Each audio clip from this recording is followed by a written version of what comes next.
minutes to closing time. Well, let's have 3 more. Come on now. 5 minutes, Have your beer. 5 minutes to closing time. 5 minutes. Closing time. Hello, sweetheart. As for the tune, eh?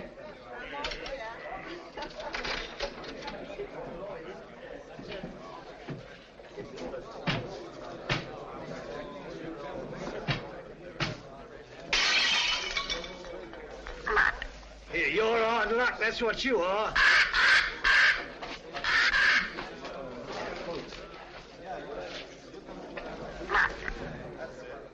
Hey, you have bad, matey? Let's have a look at it.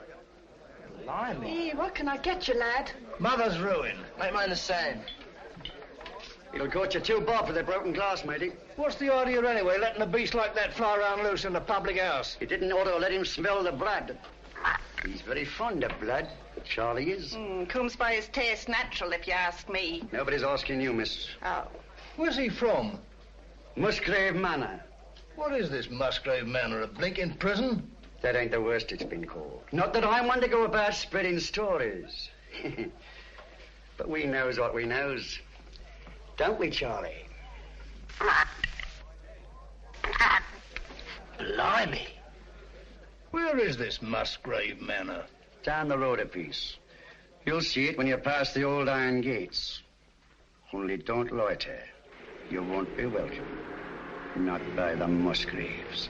Been sitting there, lords of the manor ever since time was. If those old walls could speak, they'd tell you things that raise the hair on your head. There's folks hereabouts swear they've seen corpse lights round the old greenhouse, and heard a wailing like lost souls in the lime walk. I want no part of it. Nor of the Musgraves neither. Hard men, like them as was before them. Cruel men. God pity 'em. For the day's coming when they'll need pity.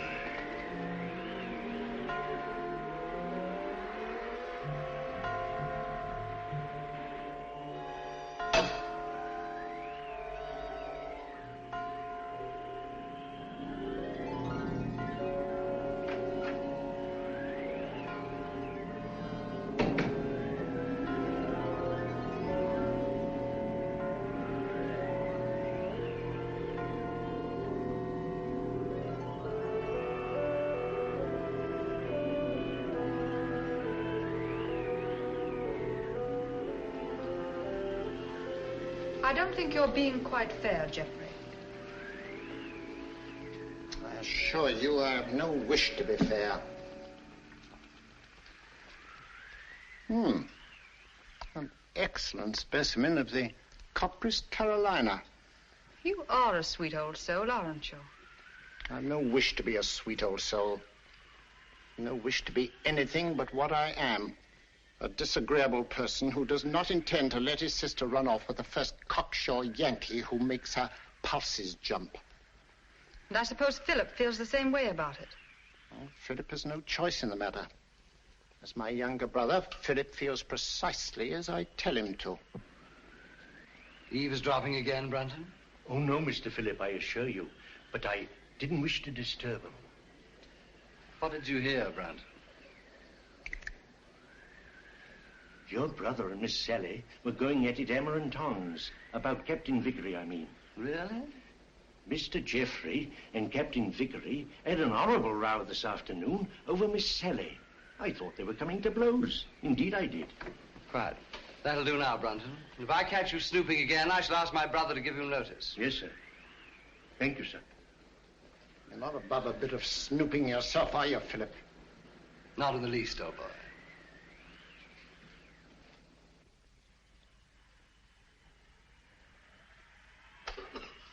Brunton!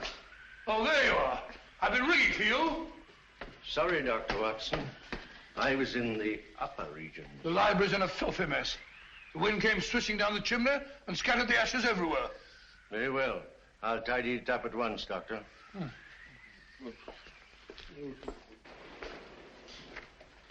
Room full of smoke, papers all over the floor. Foul night, Brunton. It's customary in Elston, sir. Just the sort of night I fancy for the ghost of Lady Clorinda. Oh, no, Dr. Watson. Lady Clorinda only walks in the west wing. No one ever met a ghost in this part of the house. Really? Isn't there some story that... Oh, there was an housemaid claimed that she saw Sir Gervas Musgrave with his head on backwards in this very room. Oh, gracious me. Well, she was just a flighty girl, sir. Yeah, sounds like it. Very flighty. Most. Head on back. Head on backwards. Mm-hmm. Mm-hmm. Head on backwards. That's a rubbish word.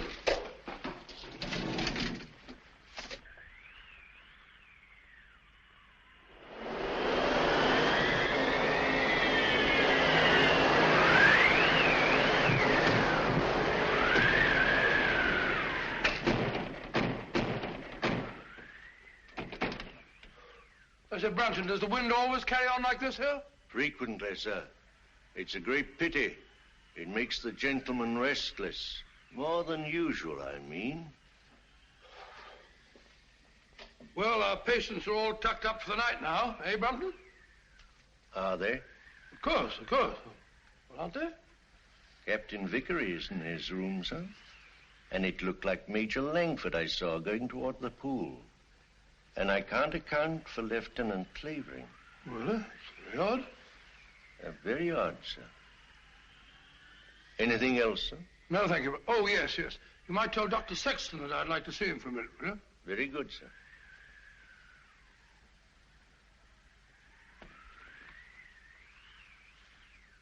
Good night, sir. Good night, Brunton.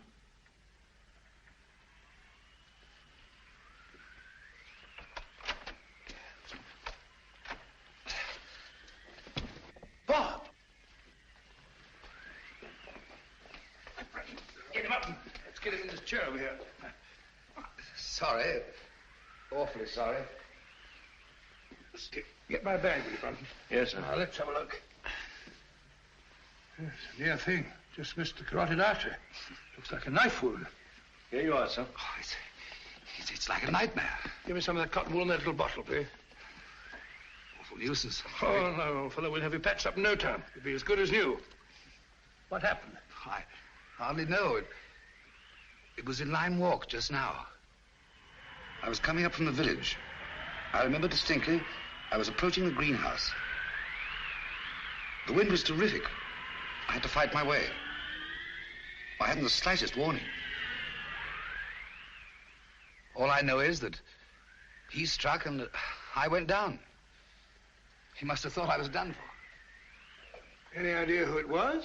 No. Well, that is, Yes, yes. Oh, really, I haven't any right. You have every right, Dr. Sexton.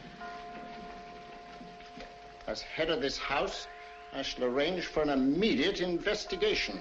Oh, I'd rather not, if you don't mind, sir. Dr. Sexton, the fact that my brother and sister and I have opened our home to convalescent patients doesn't relieve us of all responsibility for what occurs in it. I mean, under the peculiar circumstances. Oh, come along, Bob. There's no need to shield anyone.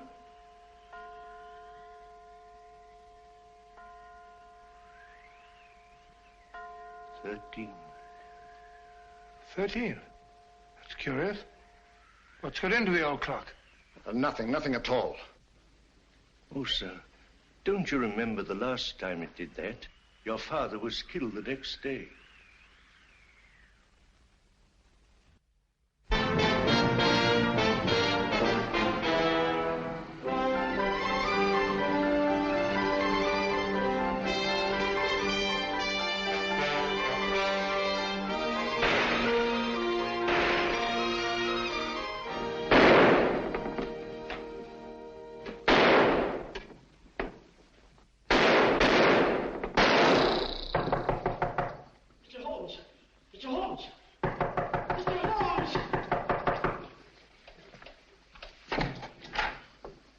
Mr. Holmes,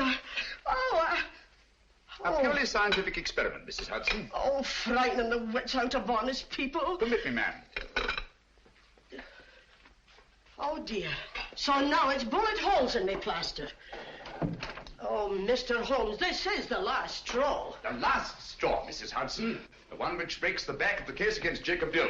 It proves beyond a shadow of doubt that, even bound as he claims he was, he could still have fired the shot in his own defense that killed his wife's lover. But shooting holes in my beautiful plaster.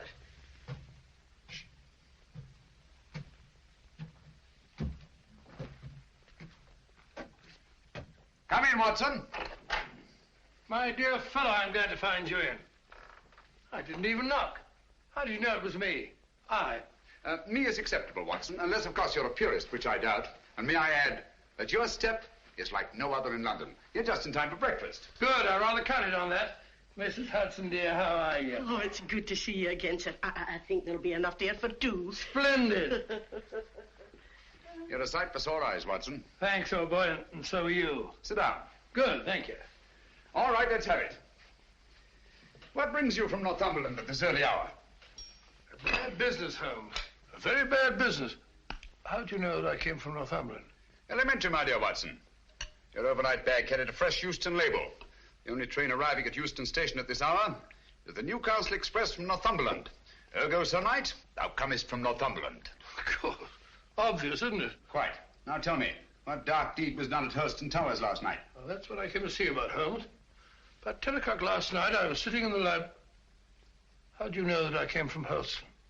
You wrote me that you'd volunteered for medical service within the realm. With your experience, what post could have been offered you, other than to put you in charge of a home for convalescent officers? Only one such home has been opened in Northumberland in the last month, and that's Musgrave Manor at Hurlstone. Simple reasoning. Child could do it. Not your child, Watson. Well, of course. Well, I never had a child. I very nearly did, though. Did I ever tell you about that widow at Twickenham? Very narrow escape. I just found out in time she had a most horrible little squirt, about 3.5. Yes, Watson, I think we'd better stick to Hurlstone. Oh, sorry, what? Oh, Hurlstone. It's a grim old pile. Very spooky. Don't tell me that you met a ghost. No, not so spooky as that. Ghosts don't stab people in the neck, do they? Or do they? Not well-bred ghosts, Watson. Who was stabbed in the neck? My young assistant, Dr. Sexton. When? Last night. Any idea who did it? No idea. You reported it? No, I didn't. Why not? Oh, see, it was My dear fellow, what you're trying to say is the officers in your care are all fine fellows, wonderful war records and so on. Is that it? Precisely. So you thought perhaps a private investigation? Exactly. Very right and proper thinking, Watson. We've just time to catch the 9:30 train for Hurlstone. Oh, my dear fellow, there's no immediate hurry. Isn't there? Your patients are all victims of combat fatigue. Any one of them might go over the edge at any moment. And from what you've told me, there's a killer loose at Hurlstone.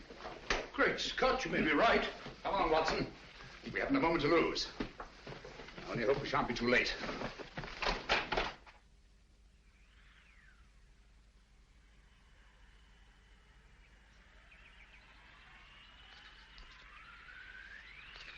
You were right, Watson, about Musgrave Manor. Houses like people have definite personalities. And this place is positively ghoulish. Certainly is. Hello. What's that? Just the old greenhouse? No. That pile of leaves. Just an ordinary pile of leaves. Why? Doesn't it strike you as odd, Watson, that a pile of leaves should be raked up in front of a greenhouse door? No gardener in the world would do that.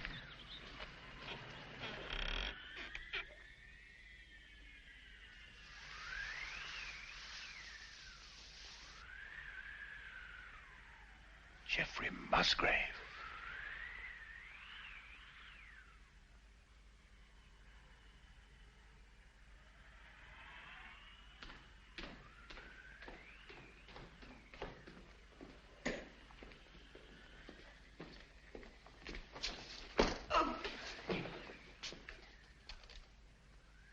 That's all very interesting, Inspector Lestrade. But what, may I ask, does it prove? What I'm trying to prove is this. The Dr. Sexton here went down. Twice now, Inspector. You were stunned. Naturally. You were out longer than you thought. That's the point. What point? Just this. The man who attacked him had time to get back into the house before Dr. Sexton here came to. Yes? Yes. And this here glove... Oh. And this here glove, what I picked up at the scene of the crime, belongs to a certain party right here in this house. I say. Why, that glove belongs to my brother. Huh? You suggest that he attempted to murder Dr. Sexton? Who knows? The man whose hand fits this here glove will bear talking to. Very well. My brother's down at the stables. I'll take you to him myself. Thank you. It's the quickest way to put a stop to this blithering nonsense. Come on. Oh, Mr. Phillip. Yeah? Better not go out in the night air without a coat. Here, take mine. Thanks. And I won't need this. No. Oh, nor this. Well, shall we go? Why, if it ain't Mr. Holmes. Good evening, Lestrade. Come to give us an hand, have you? Always happy to help, Inspector. Thanks, but I don't think I shall be needing any. Why, if it isn't Dr. Watson. Gentlemen, this is my friend, Mr. Sherlock Holmes, Mr. Philip Musgrave and Dr. Sexton. How do you do? How do you do? I've just brought him up to spend a few days with us. Well, that's very good of you. But as you see, Scotland Yard's already taken charge. Oh, really? It's most unfortunate. If you don't mind, Dr. Watson, I'd like to have that little talk with your brother, sir. I'm afraid you can't have that pleasure, Inspector. Oh, now? Got bad news for you, Mr. Musgrave. We've just found your brother in the Lime Walk. He's dead. You can't mean it. No. Look here, Holmes, if this is one of your little jokes... Murder's no joke, Inspector. That's right, Mr. Holmes. No good saying it ain't. Murder? Well, let's get going then. I'll take charge now. What? It's quite within my rights as a local justice of the peace. I'll come with you.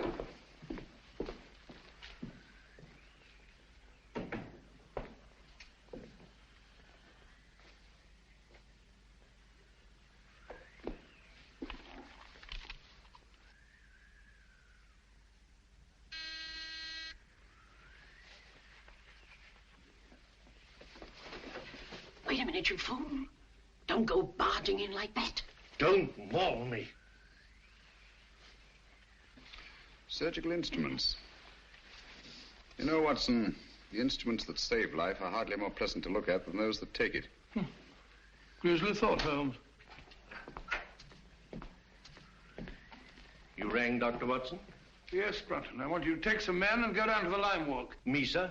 Oh, I can't, sir. I'm sorry, but I simply can't. My stomach, you know. I really couldn't look at a corpse. Corpse? Well, I, How did you know that there was a corpse? Obviously, he was listening at the door. I'll take care of the matter, Doctor. I was listening too. Come along, Brunton.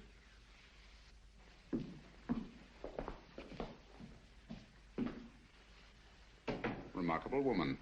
Housekeeper, I suppose. She's very efficient. Same type as Mary Ann Carpenter, the trunk murderess. Extraordinary house. Yes, it is indeed. Now, Watson, if you don't mind, I'd like to have a word with your extraordinary patients. Let me remind you, Holmes, that my patients are just patients. Quite so.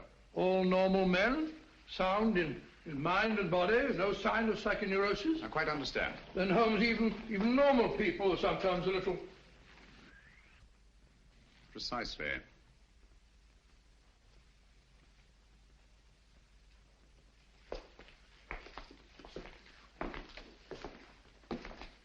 Hello, Mac. Hey? I must have taken a wee nap. Mac, I want you to meet a very old friend of mine, Mr. Sherlock Holmes, Captain McIntosh. How do you do? I have heard of you, Mr. Holmes. Sorry to have wakened you. Oh, that's quite all right. See you later. Yes. Sit down, Mac, and go on with your sleep.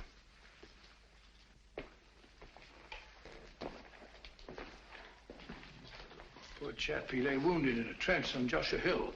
The German tanks went over him. Watson. Huh? Have you any idea how Geoffrey Musgrave met his death? Yes, depressed skull fracture. Only hang it all, Holmes, it isn't. Isn't it? Why not? No edema, no bleeding, no contraction of tissue. Precisely. The blow on the head was delivered after death. Musgrave was killed by a sharp instrument thrust up between the base of the skull and the top vertebra. Great Scott. Shall we go up now?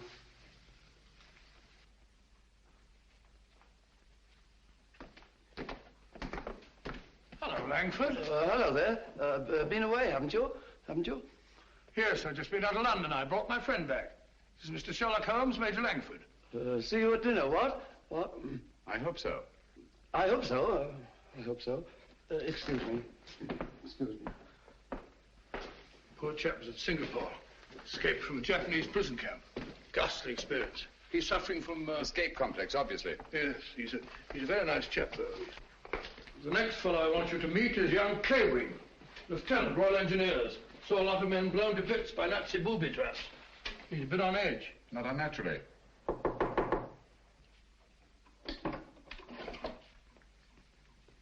Coming. Well, Dr. Watson, come in, won't you? Sorry to keep you so long. You see, I was lying down, resting. This is my friend, Mr. Holmes, who's here for a few days. Mr. Clavering. Glad to meet you. How do you do? Sorry to disturb you. Not at all. I say, you don't happen to have some cigarettes about you, do you? That's one of the reasons I came. I brought you some of those American cigarettes that you're so fond of. It's all right. Open it up. No hurry. No hurry at all. No. Of course there isn't. Should we go? Yes, well, we must be off. We've got a lot to do. See you later. Yes, I'll be back. Good night. He seemed afraid there might be a bomb in that package. Well, he's found him in less likely places than that, poor chap. The man in this room is an American flying officer, Captain Vickery, and nothing very much the matter with him. What's he here for, then? A spot arrest. Had to put it on go. It worn out. Needs all the rest he can get. Vickery? Vickery? Doesn't seem to be in. No one at home. Time to knock. Not since tea time, at any rate. Well, what's this? Captain Vickery, here's your tea. If it's cold, don't blame me. That sounds like Brunton's work. The butler? He fancies himself a poet, but only when he's drinking. I see. Wasn't there an American killer given to verse? Holmes, you don't think that Brunton... Excuse me. I merely stated there was an American killer given to verse. Dr. Watson, oh, where are you? Oh, there you are. Steady, my dear, steady. Please make me wake up, won't you? It's just a bad dream, I know. Jeff and Pat... No, my dear, you've got to get a grip on yourself. Come on, come sit down. My brother Jeff, murdered. Poor old Jeff. And I hadn't spoken to him since we had the fight yesterday on Captain Vickery's account. And now he's dead. No, my dear, you must pull yourself together. But you don't understand. They're trying to say that Pat... They're trying to prove that Pat killed Jeff. No. Yes. Funny, isn't it? Awfully funny. Awfully funny. Awfully funny. Stop it! Who are you? My name is Holmes. Sherlock Holmes? Yes. Then you'll help us, won't you, Mr. Holmes? Pat and me. I'll try to. Now tell me, wasn't there bad blood between your brother Jeffrey and Captain Vickery? That's got nothing to do with it. It may have everything to do with it. If you think Captain Vickery ever murdered anyone, you're no more of a detective than Dr. Watson. Oh, dear. Oh, I'm sorry. You're very much in love, aren't you? I'm out of my mind, Mr. Holmes. I'm out of my mind. Oh, please forgive me and please help me. Of course, I understand. But you don't understand. That appalling man from Scotland Yard is questioning Pat at this very moment. Now, this here rake. It's the identical one you got from the gardener this afternoon, now, ain't it? Smells like it. Hey, what is this? Are you trying to prove that Jeffrey Musgrave was killed with a rake? No, I'm trying to... Never mind what I'm trying to prove. Just incriminate yourself, Captain Vickery. That's all the Stroud wants. I'll thank you to keep out of this, Mr. Holmes. This is Mr. Sherlock Holmes. How do you do? He's promised to help you, dear, and there's nothing to worry about now. Only his neck, miss. Now, this here rake. What did you say you were using it for? I told you, I got it to fish my cap out of the pond. It blew in. Oh, so you were using it down at the pond, were you? For the 10th time, yes. And how did it happen to turn up alongside Musgrave's body, eh? I don't know. Uh-huh. Well, that's that. Oh, Mr. Holmes. Any fingerprints on the rake, Inspector? No, Mr. Holmes, that's the point. If Vickery here was only using it to fish his hat out, well, no, he wouldn't bother to wipe his fingerprints off, now would he? It's beyond imagination, I suppose, that somebody else could have used the rake and wiped off both sets of fingerprints. Highly interesting, but very unlikely. Now, you admit that you had a regular set to with Geoffrey Musgrave yesterday, didn't you? You threatened to bash his head in. I merely made the offer. He didn't accept it. Who told you so? He did. No, he did. I only stated what I heard. Captain Vickery did threaten my brother. That's right, Mr. Holmes, and it's no good saying it ain't. This Yankee lad had motive and opportunity, and the rake ties him right up tight to the corpse. All right. Come along. Do you really think he killed old Musgrave? You know very well he didn't. It isn't. Stop clicking those needles. Oh, Pat. Take it easy, Sally. Now, look, don't worry a bit. I tell you, everything's going to be all right. Let's go, Inspector.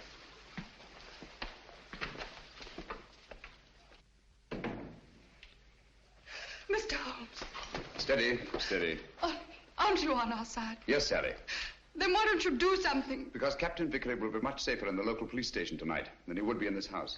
Oh, Mr. Holmes, what am I going to do? Watson, give her a What am I going sedative. to do? I'll get it at once. Come along, Sally.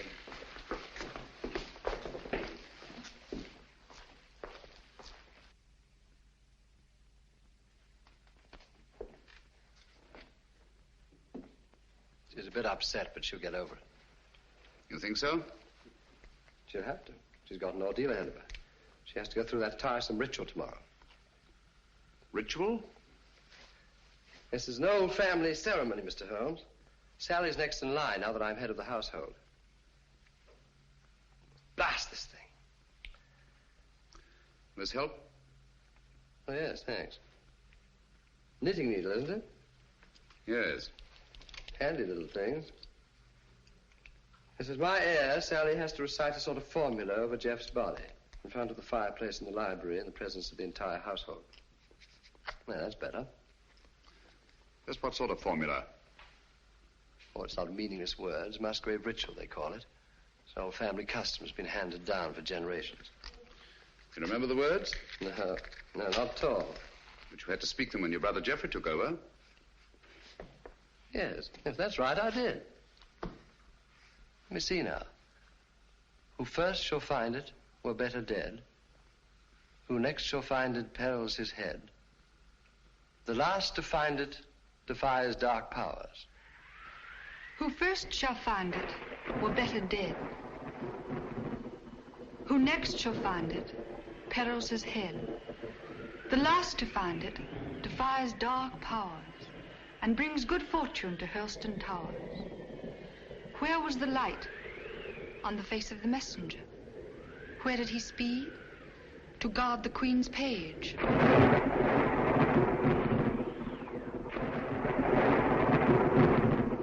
What foeman advanced? The bishop's page, rashly. And who to repel? The king's cautious page. What then the...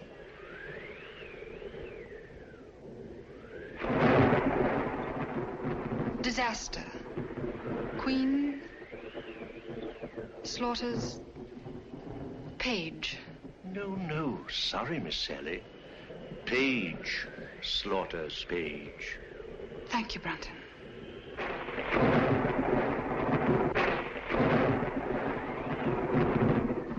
Who came then to slay him? The bloodthirsty bishop.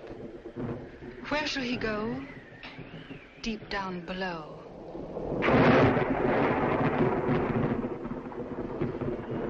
Away from the thunder. Let him dig under.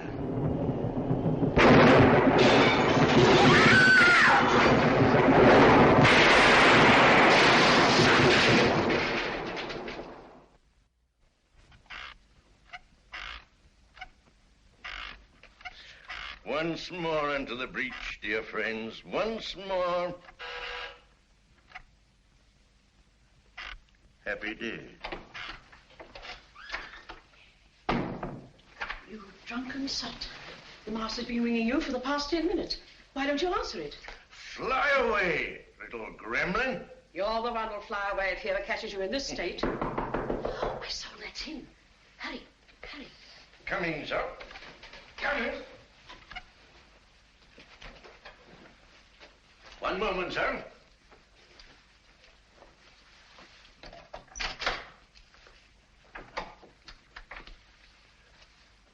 Mr. Holmes.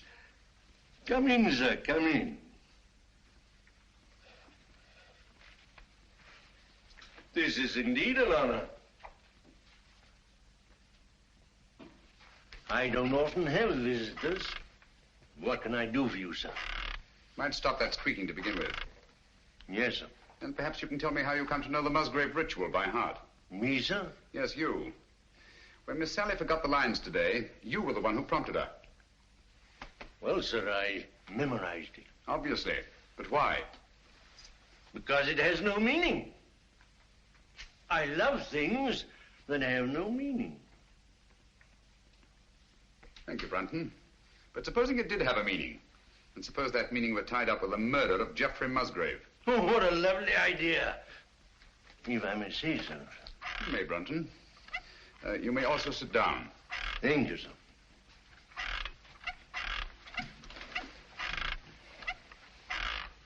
Oh, stop it. And look at me. No, here. You know the meaning of the Musgrave ritual. Do I? Well, don't you? You'd be surprised at all the things I know. What things? No, you don't. About the Musgraves? That'd be telling. But here's to them anyway. All the Musgraves, past and present. Some of them were murderers, and some of them worse. But they all knew how to keep a secret. And so do I. Brunton.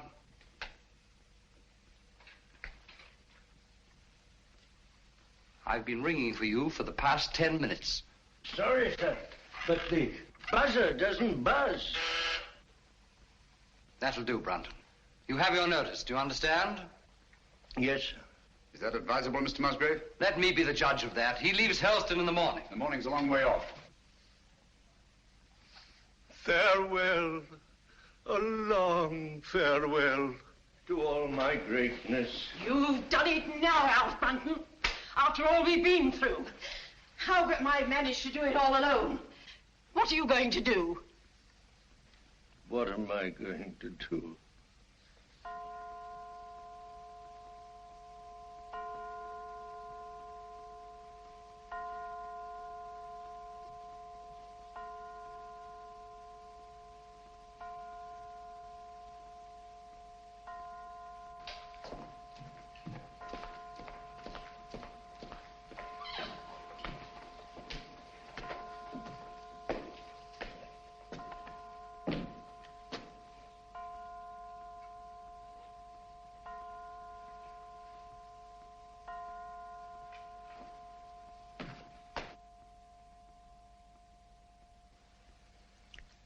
"13 again.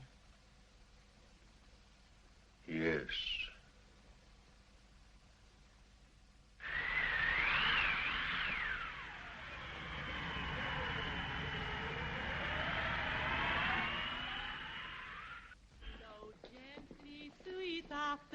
Among thy green days, flow gently, I'll sing thee. Howell's attitude confuses me, Watson. She swears that she hasn't set eyes on Brunton since last night, and yet she seems completely unwilling to help us find him. Quite so. She knows where he is as well as we do. I mean, as well as we don't. I wonder. You said that he was drinking last night. Wouldn't it be a good idea to try the pub? Exactly where we're headed for, Watson. I'm glad we thought of this, even if we don't find Brunton. I was afraid we shouldn't find him here. Don't worry, old boy. I can do it with a drink. Your information, so would I. Gentlemen? Hello, Doctor. Not looking for us, are you? Are you? Well, no. As a matter of fact, we're looking for... Brunton. You haven't seen him, have you? Have we, Clavering? Have we? Why should we? Morning, Gracie. Morning, Doctor. What do you have? A bottle of Bass, and what's yours? Pint of bitter, please. And a pint of bitter. Oh, really? Hello, a tame raven. You're a devil, are you? A kettle, are you? Birds of prey, aren't they? Yes, in a way. Scavengers, rather. They can smell a carcass half a mile off. Yeah, that they can and all. You should see Charlie here when there's a tasty bit outside in the street. Shall we go sit down?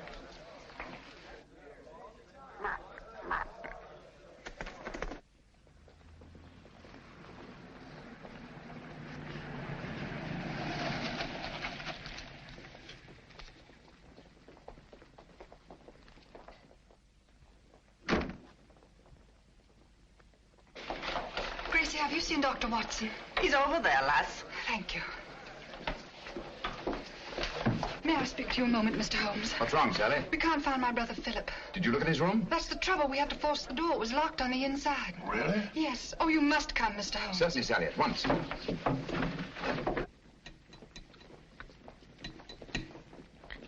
Do be quick. Something ghastly has happened. I know it. Oh, that dreadful bird. Please drive it away. Watson, take it away. Away? Where to? Anywhere, into the pub. Just take it away.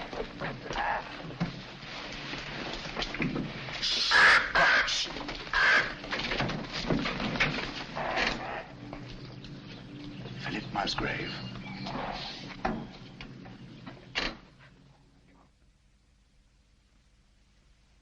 What are they doing now? Doing now? I don't know. They've stopped talking. Somebody's walking about in the upper hall. Heavy footsteps.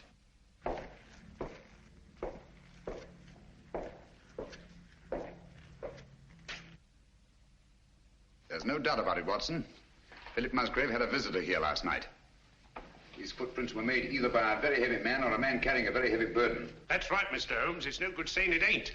The burden was Philip Musgrave's body, and these here footprints were made by Alfred Brunton. It doesn't necessarily follow. Oh, don't it?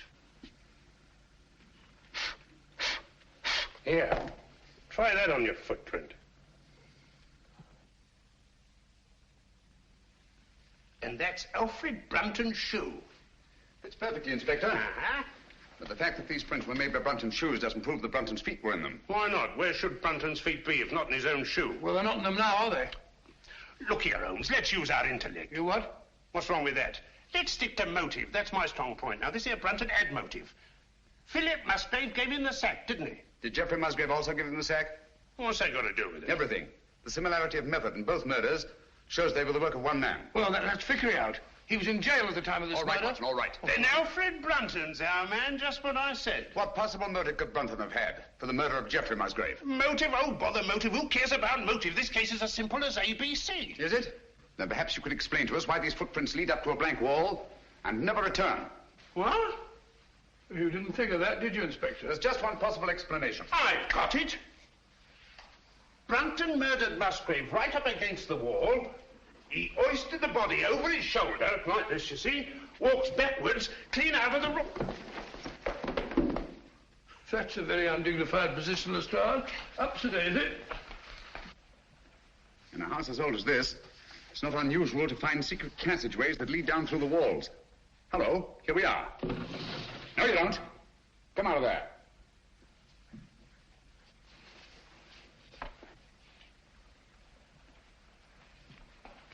What are you doing in there?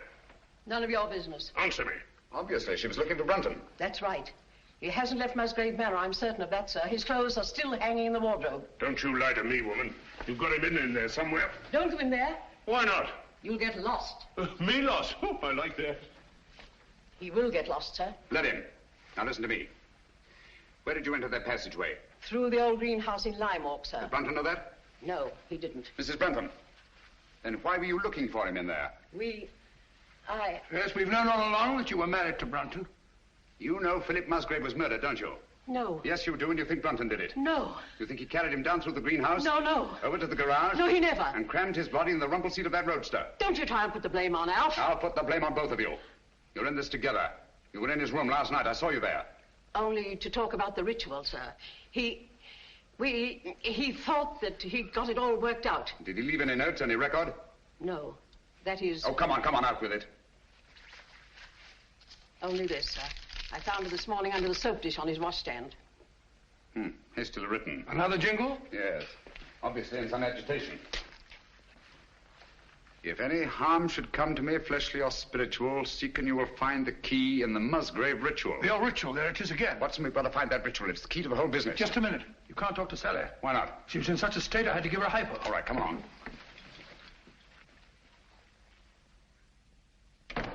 Draw the curtains, Watson. There must be a copy of that ritual somewhere in this room. She had to learn it, you know. Yes, you're right. Here it is. I doubt it. Empty. Quite. There's only one thing to do. Search the room. Not the room, Watson. Her mind. We must search her mind. Obviously, she took great pains to hide that paper. But why should she hide it? Put yourself in her place. Her brother Geoffrey was murdered. The man she loves is accused of that murder and thrown into jail. On top of that, she finds her brother Philip murdered. What would your reactions be? Well, naturally, I should be terribly upset. Obviously. Excuse me. She's brought back to this house in a state bordering on hysteria. She comes through that door, goes to that desk, throws down her gloves. The first thing her eye lights on is the Musgrave ritual. In her mind, it's tied up with all the disasters that have befallen Hurlstone. She herself may be the next victim. She must hide that paper. Quite right, but where? Excuse me, sir. Was she alone in this room at any time before you gave her the hypo? Certainly not. Nora was here. She helped into bed while I went for my bag. Good. Nora, Yes, sir. when you were alone with Miss Sally, what was the first thing she did? Well, sir, she asked me to turn down her bed and lay out her nightdress. And what was she doing in the meantime? Let me think, sir. Oh, yes. She went over to her desk. Mm-hmm. That was when she took the ritual from this envelope. What then, Nora? Then she asked me to step over and draw the curtains. Why, someone's pulled them open. Yes, I know. When you drew the curtains, you turned your back on her? Sure, and it wasn't more than 2 shakes of a lamb's tail. Long enough. When you were at the window, where was she? She was sitting over here. Sitting right here, taking off her stockings. Oh, but she never left the chair. I kissed the book on it. I've got it. She must have tucked that paper under this cushion. Must have changed her mind. Obviously. Well, she could have hidden it anywhere here.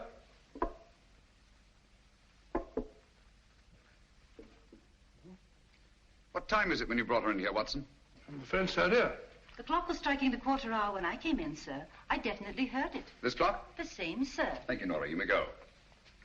Obviously, this clock was running at 12:15. Just as obviously, it stopped at 12:20. Huh? When Nora turned her back, Sally reached across, opened the clock, and hid the ritual in here. Amazing, Holmes. Elementary, my dear Watson. Where fell the light on the face of the messenger? Where did he speed? Guard the Queen's page. Gibberish, that's what it is. Hokey pokey penny a lump. A thing like this, Watson, that's been handed down for centuries can't be mere gibberish.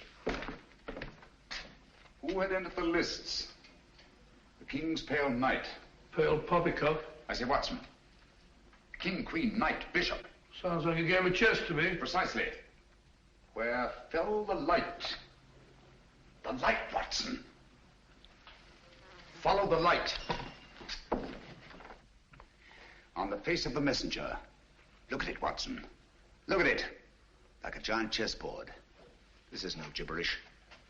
These are chess terms, and that's the chessboard. The secret of the Musgrave murders is locked up in that floor. And by Jove, we've got the key to it. Who had entered the lists? The King's Pale Knight. White King's Knight to White King's Bishop 3. Your move, Dr. Sexton. I really know nothing about the game. Come on, Bob. It's great fun. You start from over here. Here, I'll show you. I'll show you. 1, 2, 3, 1. Page into Black King 3. Your move, Clavering, into Black King 3, please, over there. There's not to reason, Wyatt.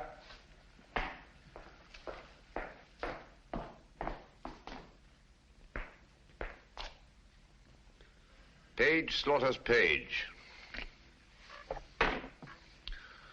Your move, Watson. I take you, my dear. It's a good game, isn't it?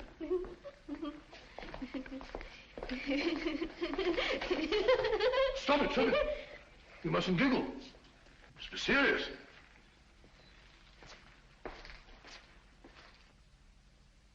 Your move, Clavering. You take Dr. Watson. Too bad, Doctor. Who came then to slay him? The bloodthirsty bishop. White Queen's Bishop, White King's Knight 5. That's my move.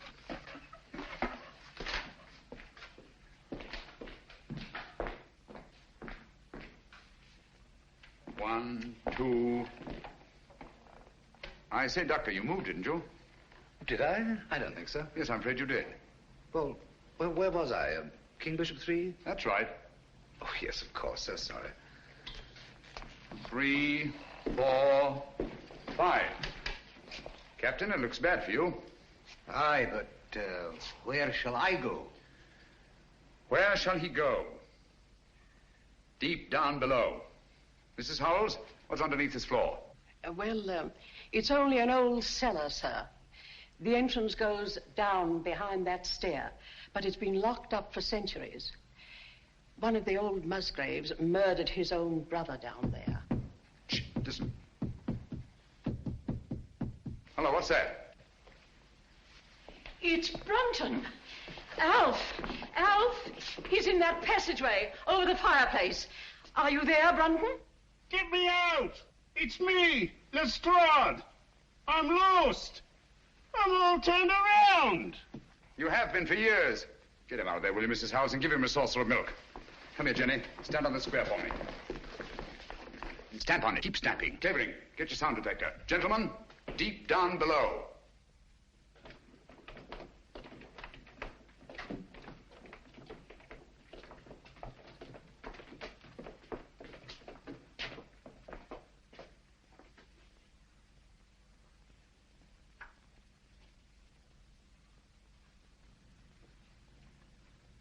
Oh, there's no been a soul here in a couple of 100 years. Someone's been here. And in the last 24 hours. Yeah, clean as a new pin. Precisely. The dust of 200 years is on the walls. The floor's been swept clean. Obviously in an attempt to remove footprints. Shh. Listen. That's Jenny in the hall upstairs. Clavering. Let me have his sound detector.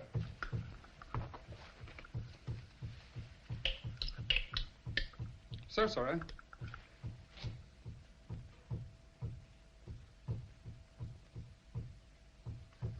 You must find the exact spot under that square I marked in the hall.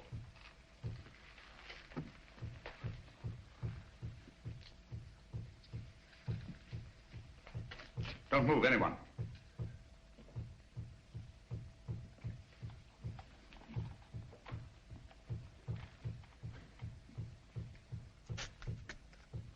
Someone's moving about, interfering with what I'm trying to do. Stand perfectly still, everybody.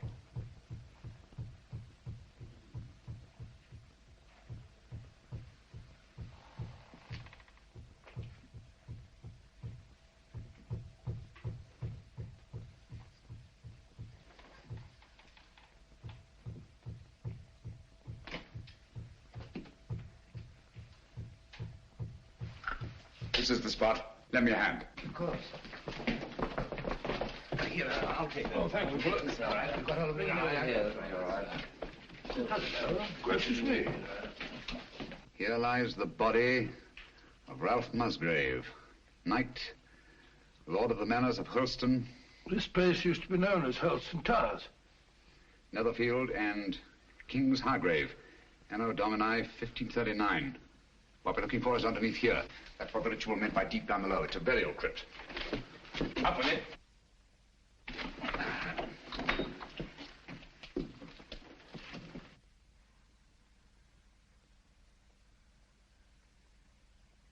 I say, there's somebody down there. Who is it? This is Brunton? Is it Brunton? I don't know. Stay where you are.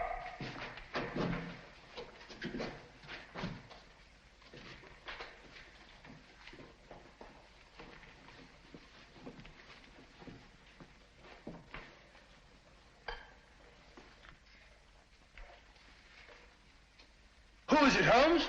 It's Brunton, all right. Is he dead? Yes. He's been dead for hours. Murdered. Hello. What's this?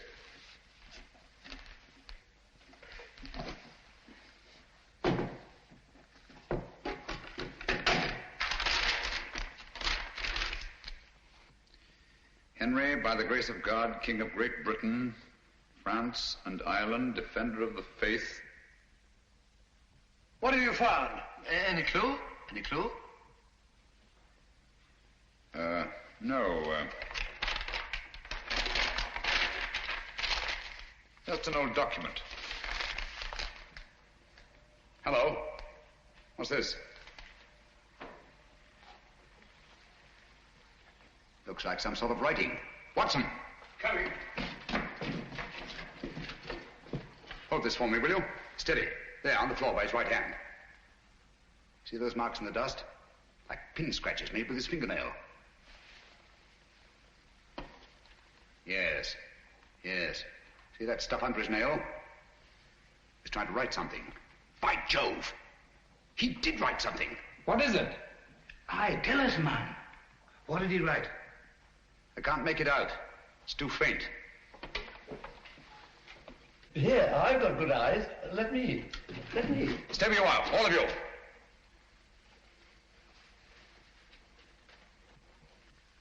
These marks must not be erased. What are you going to do, Holmes? I'm going to leave this just as it is, until I can get the proper chemicals to bring out the words. Have you no notion of what he tried to write? Yes, I have. I think that Brunton, with his last strength, wrote the name of his murderer on that floor in his own blood.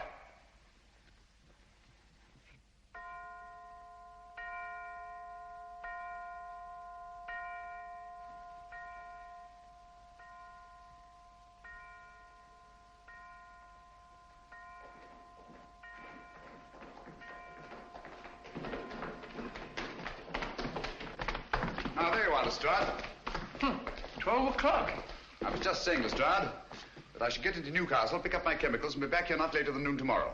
Yes, Mr. Holmes. Meanwhile, you all have your work cut out for you. Watson. Yes? You'll guard this door with your life. Of course I will. With my what? I said with your life. Anything you say, Holmes. There's no entrance to this cellar except through that doorway. But Holmes, what I feel about... Brunton's murderer's in this house. He's bound to make one last effort to get down there to erase those marks. Naturally. Lestrade's men are posted outside. They'll see to it that nobody leaves this house. Concentration camp. My men have orders to shoot, if necessary. I'll be outside myself, keeping watch. Sexton, your post will be at Miss Sally's door. And remember, she's in more danger than anyone here. Don't worry, I'll look after her, Mr. Holmes. Good night. Good night, Holmes. Good night. Good luck. Oh, Dr. Watson, if you want any help, sing out. I don't mind saying I'd feel a lot safer if I had a gun on me. I always keep mine ready.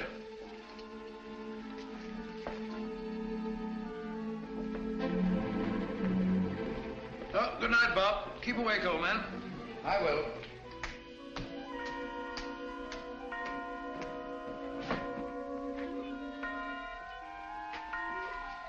This fellow.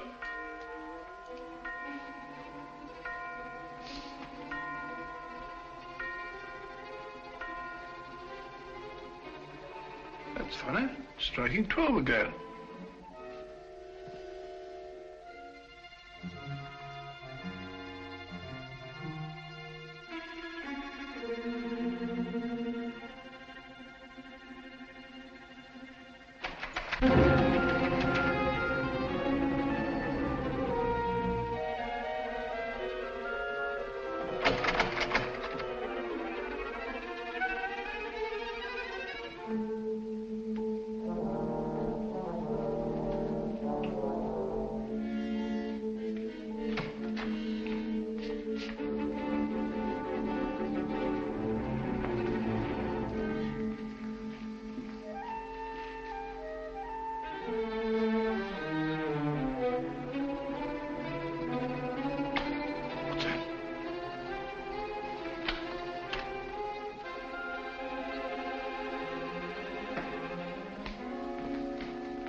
What's all this monkey business? I didn't lock you in. Well, doors don't lock themselves. They do in this house. What are you doing down here anyway? I'm worried it's about Langford. Langford? Yes, he's got it into his head that this is a Jap prison camp. He's got that filthy rope and he's bound and determined to go out the window. He can't do that. This crowd's men will shoot him. He may be out already. I'll head him off. Then again, he may not be. Perhaps you're right. Let me go. No. You'll be shot. I'll go. No, you'll be shot. Oh, really? Let's both go. I can't leave here. You stay where you are. I'll go and call Lestrade. Remember, Clavering, stay where you are.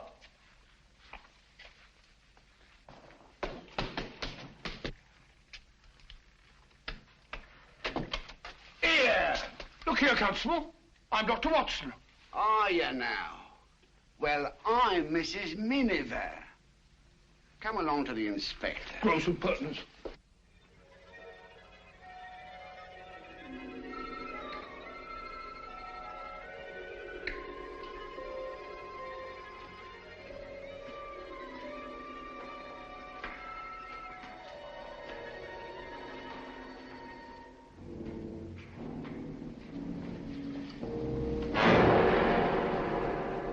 Useless. Quite useless, I assure you. There's nothing written on the floor. It was just a ruse of mine to bring Brunton's murderer here. Permit me. As the most ruthless killer in England, you deserve some of the light. Killer? I? Oh, I say, you seem to forget that my life was also attempted. And a very neat trick it was to divert suspicion from yourself. But it struck me as odd that the man who murdered both Musgraves with such a sure hand should have missed so badly in your case. Unless, of course, you yourself were the murderer. Oh, that's ridiculous. Then, too, it seemed curious that you, a doctor, examined both bodies and failed to report the real cause of death. And that was? A cisternal needle thrust up into the brain between the base of the skull and the first cervical vertebra. I had the unpleasant duty of removing this piece of needle from Philip Musgrave's head. It couldn't be yours by any chance, could it? I never owned one. Oh, yes, you did. I saw it in your case. The night I came into this house. Just after Geoffrey Musgrave was found murdered. It wasn't broken then. It was only when you killed Philip Musgrave that you lost a piece of it. Oh, nonsense. Why should I go around sticking needles into people? A fair enough question, Doctor. Among nice people, murder, like matrimony, generally has a motive. And in this case, the motive was matrimony. Oh, you mean Miss Sally? I do. Oh, I see. So you think it's a case of murder for profit, do you? Precisely. My dear Holmes, that won't do. The Musgraves are land poor. Everybody knows that. Exactly. But everybody didn't know what you knew. You worked out the meaning of the Musgrave ritual. I have? Oh. Yes, you have. You claimed you knew nothing about the game of chess.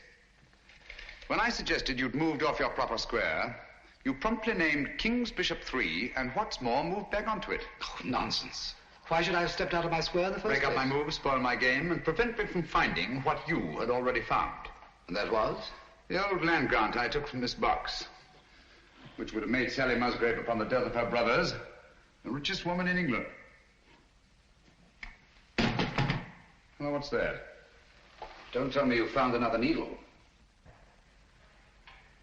No. Just a button. Wouldn't be yours, would it? Mine? Give it to me.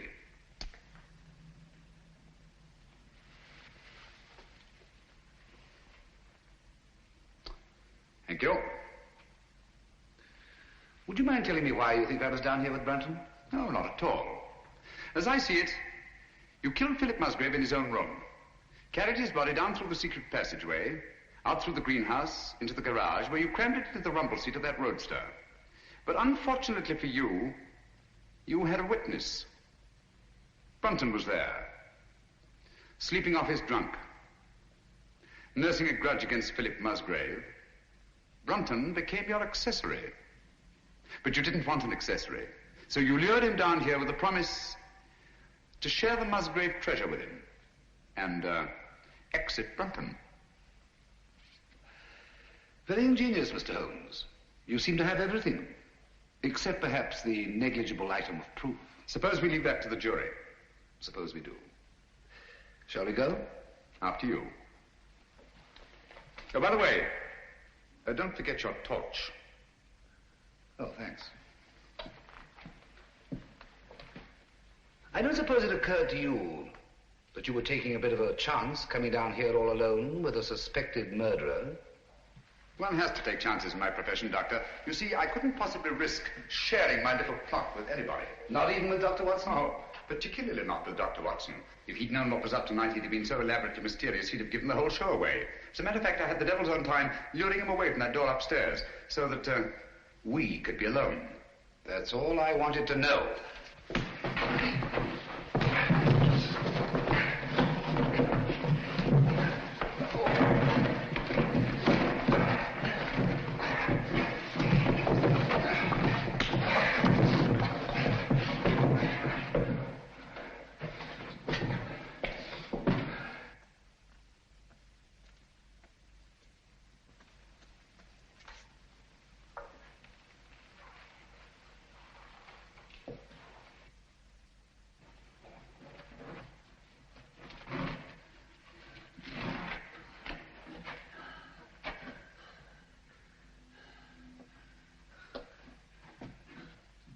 Stay where you are. I'm afraid I have no choice, Dr. Sexton. Look here. You're not really going to kill me, are you? They'll hear you. Who will? That was a bad slip you made, letting me know you were so completely alone. And you're really going to kill me. I'm afraid I have no choice, Mr. Holmes. But as you said, I've no evidence against you. No proof at all. You forget the needle and the button. Bring them here, please.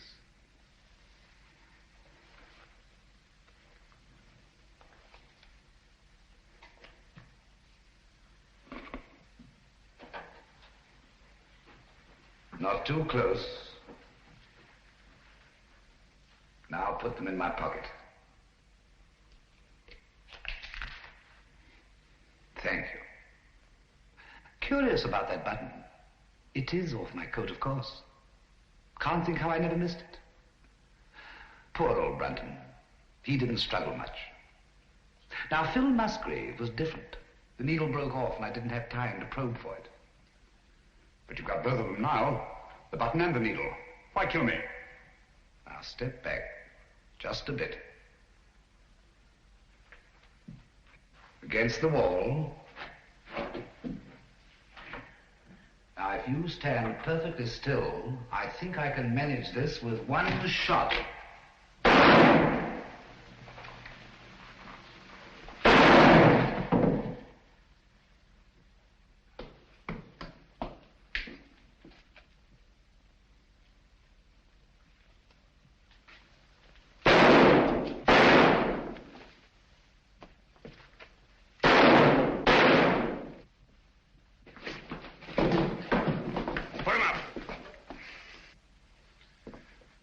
Confession, Watson? Every word, Holmes. And I heard all the rest, sir. Good.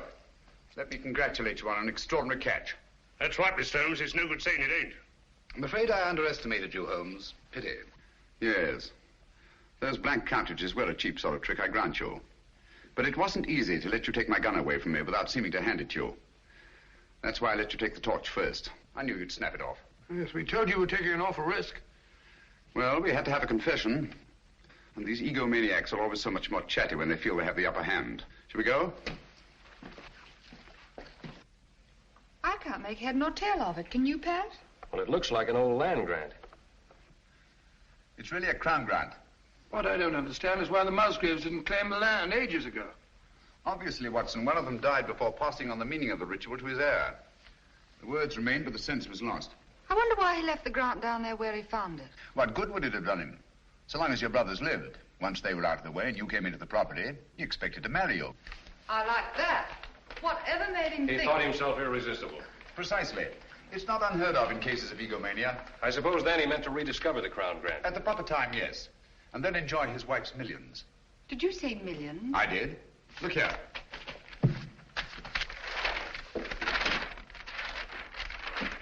About 80,000 acres of the richest soil in England. But aren't there people on it? Yes, farms, villages, even a factory town, with hundreds of workmen's cottages. Is this thing legal? Perfectly. Of course, it'll drag on through the courts. Just a moment. The people on this land, they put their money into it, their life work. It's their homes I'll be taking. Yes. Do you think I'm going to kick these people out?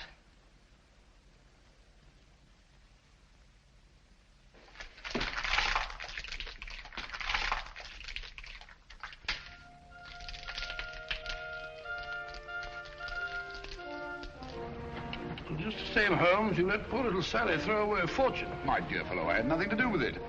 The girl, more power to her, acted on her own. Grand gesture, one she may regret. I don't think so, Watson. There's a new spirit abroad in the land.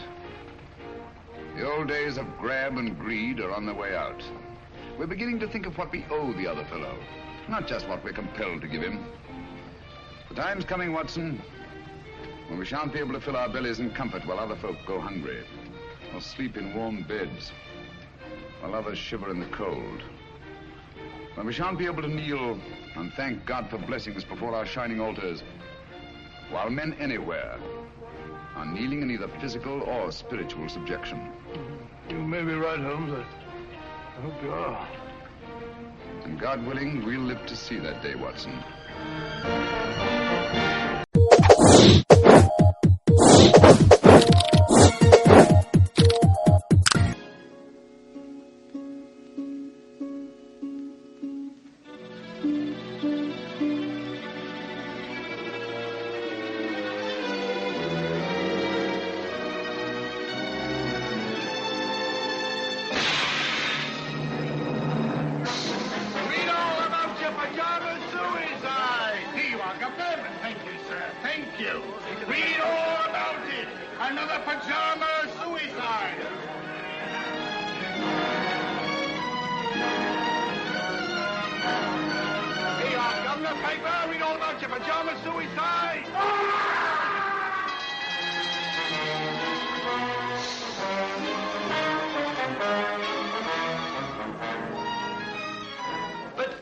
Susan, it's a crime. Suicide's a crime. Where are the police? Where's Sherlock Holmes? That's what I've been thinking, Robert. Where is Sherlock Holmes?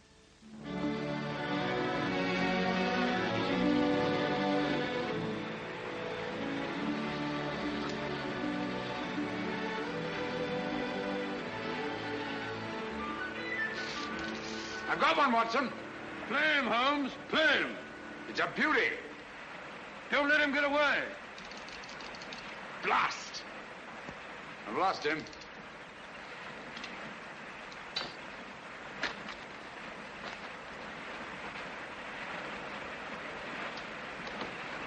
I'm sorry you lost him, old man. What are you doing, old fellow? Just changing the fly. Don't be mendacious, Watson. Me mendacious? Yes, when a man slips away 4 times in an hour to change his fly and still has the same fly on his hook, I call that being mendacious. Perhaps it is. Matter of fact, I felt a bit faint. Touch of the sun. Such a humbug. Humbug? Yes, your hat's on backwards. Oh? Ah, just as I thought. You've been reading about those filthy pajama murders again, and you gave me a solemn word of honor. Did you say murders? I did.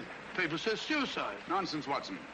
Suicides invariably leave notes behind them. Not one of these men left so much as a word. Well, hang it all, a fellow hasn't got time to dash off a note before throwing himself in front of a bus. But these people didn't throw themselves under buses. Each and every one of them went quietly to bed behind locked doors. And each and every one of them rose up suddenly in the night and killed himself. I never thought of that. Obviously. Neither did Scotland Yard. You know, Watson, there's something uncanny about it. Something monstrous and horrible. Something that drives these poor fellows to their so-called suicides. And when you drive a man to suicide, that's murder. You amaze me, Holmes. I say, hadn't we better get back to London at once with all this murder afoot? I'm sorry, Watson. The pleasures of the chase are no longer for me. I'm through with crime, now and forever. You don't mean that? Yes, unfortunately. But why? Watson, I have a confession to make to you. I'm no longer equal to it. Lately, I've been subject to the most alarming dizzy spells. Not a swimming sensation. Difficulty in maintaining your balance when you stand upright. Precisely. And you know what that leads to? Cerebral hemorrhage if you don't look out. Exactly. Then we must get back to London as quickly as we can. I'll take you to see Armitage. Not until we've had our fun, old boy. If this is to be our last holiday together, I'd like to get my fill of it. Oh, say, old fellow, I'm afraid I upset you with a beastly newspaper. Oh, think nothing of it. At least you know now why I left London in the midst of the most shocking crime wave since Jack the Ripper.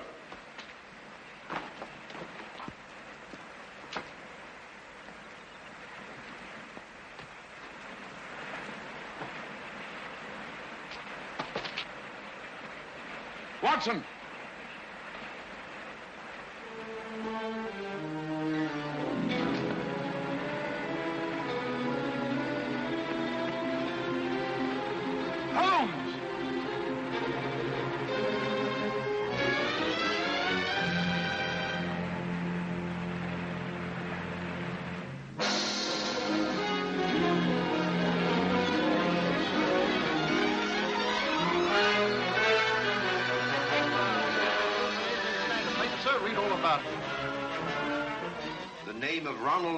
Carter must be added to the list of suicides that have shocked London in recent months.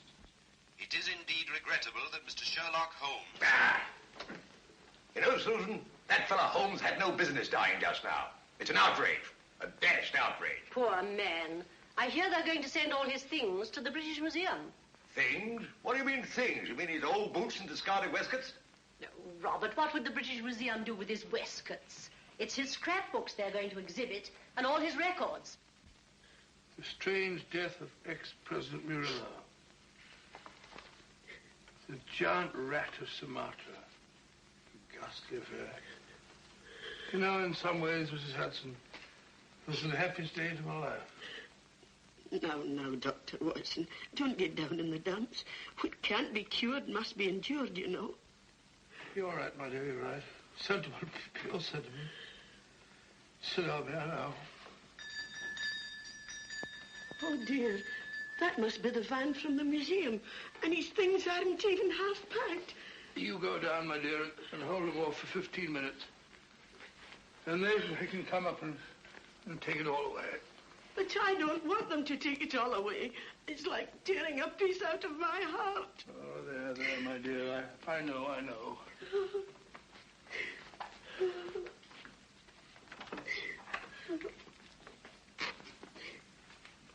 What's she sniveling about? Oh, you know how women are. No control. I didn't expect to see you here, Lestrade. British Museum, you know, had to have protection. They're ringing up Scotland Yard.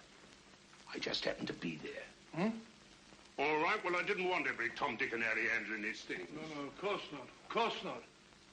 Ratty old chair, ain't it? Repulsive. What's that? There's nothing ratty about it. Perhaps you're right, Doctor. Many's the time I've seen him sprawled out in it. Oh. Funny duck he was. The same to my old woman only this morning. If it hadn't been for him, I'd still be a sergeant. Pity you didn't mention it when he was alive. Perhaps we understood each other better than you think, Doctor. All these old pipes. Why'd you let him fall in that blasted river? Why didn't you jump in after him, you big blunderhead? Blunderhead? That's very offensive, Lestrade. Me jump in. I wasn't there. When I got there, he wasn't there. He'd gone. He'd gone. Oh, sorry, Doctor. Take no notice. I'm, Sir. Lestrade, would you like to have one of his pipes? I wouldn't mind. Oh, I hope so. Thank you, Doctor.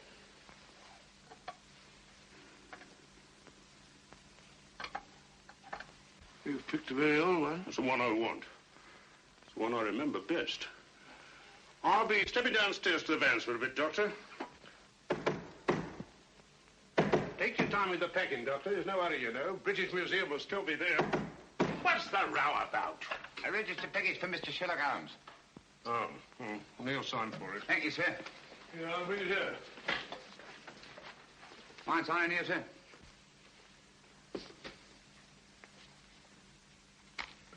Pencils these days, not worth the paper they write on. That's right. You got a knife? No, I ain't. Well, wait a minute. All right. Cool dummy. So this is where a young ad. These were his rooms. Not much of a room, if you ask me. Well, who's asking you? Yeah, that's mine. I lost things like that before. Oh, well. I suppose it suited him all right. All right. He was no great shakes as a tick from what I heard. Just one of them easy chair Johnnies. Put sat in his tail and let everybody else do the dirty work. That'll be enough. Mind you, I ain't saying he didn't get that credit, but newspapers can be bought. Can't they now? You insect. You dare to imply... All right, Governor. Keep your shirt on. I've got a right to my opinion. And it's my opinion that Mr. Sherlock Holmes was nothing more but an old herring gut. You say that again. An herring gut. An old herring gut. Oh! Up to get you, worm. We'll see who's a herring gut. It's all right, Watson. I take it back. Call off your dogs. Holmes! Holmes. It's all right, old boy. Don't look like that. Get hold of yourself. Here, have a drink. My word, you made a shambles of this room. How could you play such a trick on me? You brought it on yourself, old man. Throwing open my records to the public, tipping off every criminal in the country. For sheer addle-headedness, you've surpassed yourself. Don't you realize the dynamite that's in those records? I had to stop you, even if I had to come back from the dead to do it. I'll never forgive you for this, Holmes. Not until my dying day. It was a filthy trick, I grant you. But I had to see you. No one ever looks twice at a postman, you know. If the books are ready, Doctor... You can put them under lock and key at the yard, Inspector. What? I'm seeing things. How are you, Lestrade? Well, strike me up a gum tree. Just when we thought we had you nicely dead and buried. What a sell. My return from the dead was absolutely necessary, Inspector. Necessary, me Aunt Dinah's bustle. You give yourself a treat acting about all over the place. What's the game, anyway? Very briefly, this.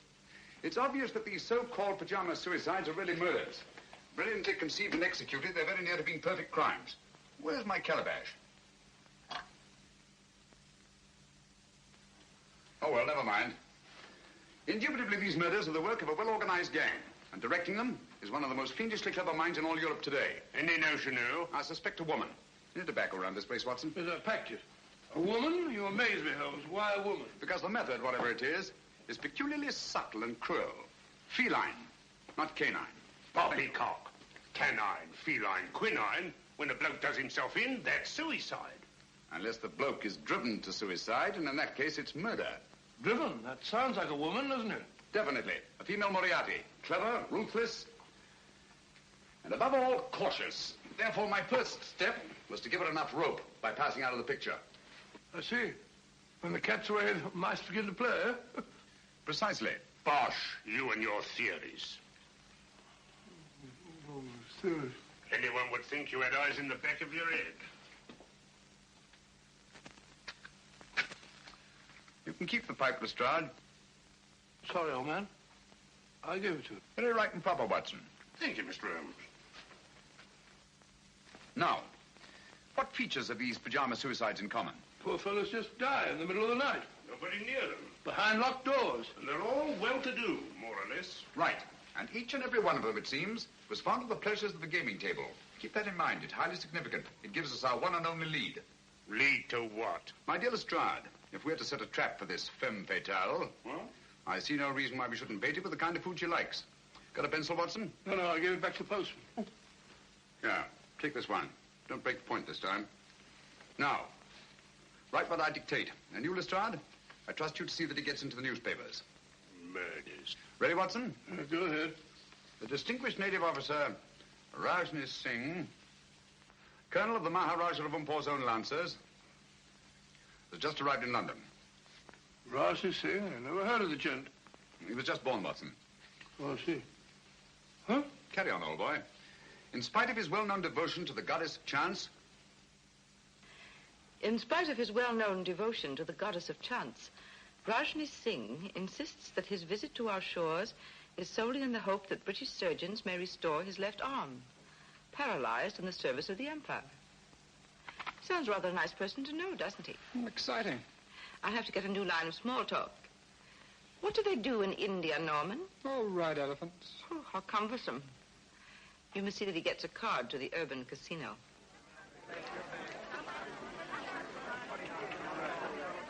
Number 20, black, even, pass.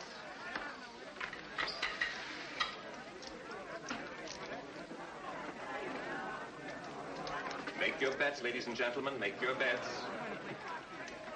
Make your bets, ladies and gentlemen. S'il vous plaît? May I? By all means, madame. You changed my luck, I hope. Make your bets, ladies and gentlemen. Make your bets. Number 7, red, odd miss. How ghastly. The fortune of war, madame. So sorry I didn't bring you luck. But you have brought me the charm of your presence, madame. Excuse me. Make your bets, ladies and gentlemen. Make your bets. Blank check, please. Name, please. Roshan Singh. 100 pounds. Make your bets, ladies and Excuse gentlemen. me. Make your bets. How's your luck, my sweet? I think it will cut up rather large. Make your bets, ladies and gentlemen. Oh, Norman, you have this gentleman's place. So sorry. Thank you. 16. Oh, not 16 again. You play? 19. I feel lucky. I almost wish that you... Would play 19. Wish me luck. It's kind of you to be concerned for a stranger. But no one from your country is like a stranger to me. Make your bets. You see, my father was Captain Spedding of the Bengal Lancers. I was born at Srinagar. In the Kashmir. It is there the most beautiful women in the world are born. That's all now. No more. Number 16, red, even miss. If only I'd let you alone. It is fate, madame. One cannot fight it. If you wish to take my place, sir. Thank you. Good night, madame. And goodbye. Make your bets, ladies and gentlemen. Make your bets.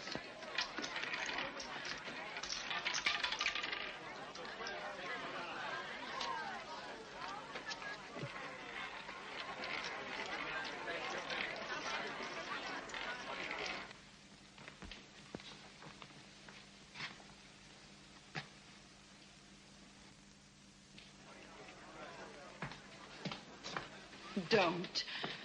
Oh, you mustn't. A struggle would be unseemly, madame.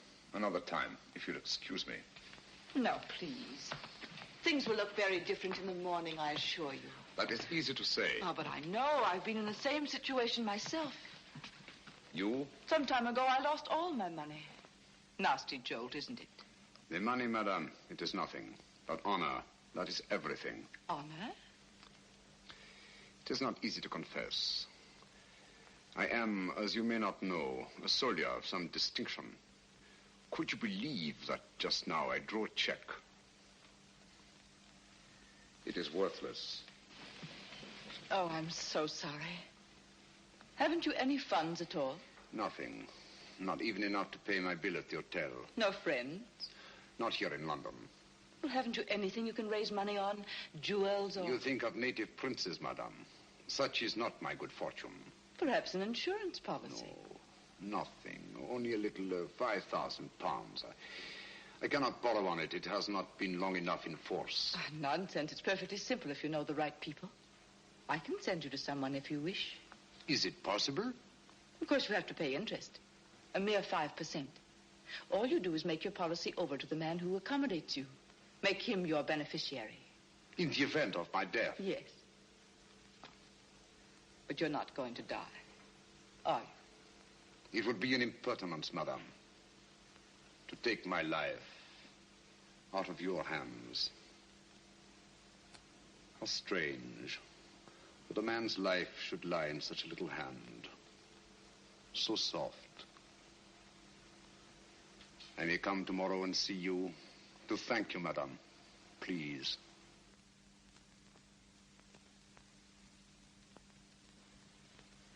Your flowers are lovely, Rajni Singh.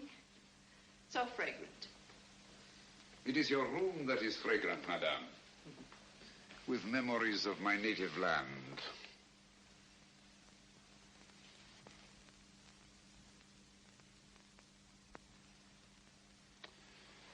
It is all so real, so nostalgic. Mother India. Mother of mysteries. May I? Oh, by all means. They're just some photographs my uncle picked up years ago. I have them out to keep my memories of India fresh. These mountain peaks, I do not seem to place them. The Karakorams in the northeast. The pillars of Parvati, the natives call them. Oh, yes. I recognize them now. This low, rambling structure. Oh, what is it? The shrine of the sacred cow. Oh, yes. A place of holy meditation. Do you take milk and sugar? Neither, thank you. Tea should be taken pure, I think, so as not to disguise its flavor. I quite agree with you. I do not like disguises. Biscuit? Thank you. Thank you. It's so tiresome only to have one hand. I'm so sorry. I should have remembered. It is not my poor hand I wish you to remember, madame. It is I. Oh, but I shall. Always. Ladies have been known to forget, you know. That is why I have brought you this. Oh, you shouldn't. Why not? The man you sent me to advanced me £500 on my worthless policy, and all I could think of was you. Please. I really shouldn't. But I must see it. Oh, how simply breathtaking. You like it? Why, I'm mad about it. You must let me take it back to the jeweler. Have it properly marked. A.S. or just Adria? Just Adria. But do let me wipe it. My finger marks are all over it. No. They are precious to me.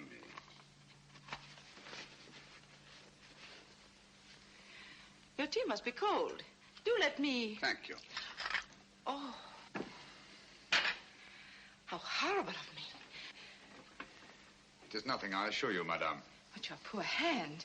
I shall never forgive myself. It is I who am clumsy, madame. Hello, you nice people. My half-brother, Norman Locke. Rajni Singh. I'm delighted. How do you do? I'm so sorry we have nothing in the house for burns.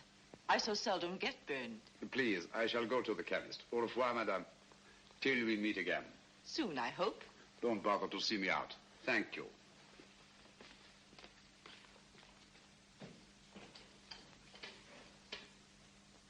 I say, I never burn anyone unintentionally. Neither do I. I wanted to see him use that left arm, and he did. He's no more a cripple than you are. He's on to us, Norman. Does he know that you're on to him? He does, if he's the man I think he is. Don't be cryptic, darling. Look at that. What of it? It's Rajni Singh. Now look at this. It can't be Sherlock Holmes. He's dead. Is he, Norman? I doubt it. But if you were to say to me tomorrow, Sherlock Holmes is dead...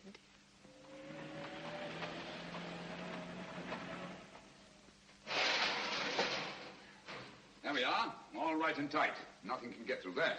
I don't understand. If you want to keep them out, how do you expect them to get in? My dear Lestrade, my purpose is fairly simple. I merely wish to duplicate the conditions under which these so-called pajama murders occurred. Locked doors, sealed windows, and no opening through which any human agency could possibly enter this room.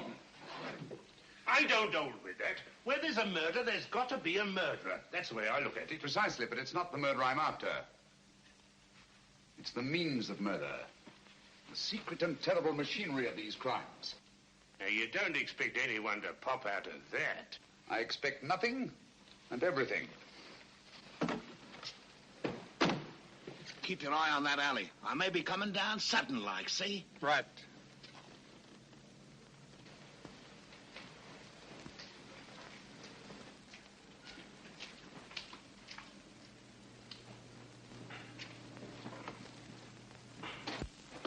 Now, if you'll be so good as to wait outside, I'll put Sherlock Holmes to bed. I'd feel a lot easier in my mind. Good night, Lestrade. Just stay within call. It happens awful quick when it happens. Good night.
Mr. Holmes. So I know, boy. Here I am. That's just a mask I had made. Oh.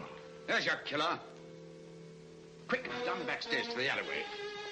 Stop anyone who tries to leave out. Cover the roof.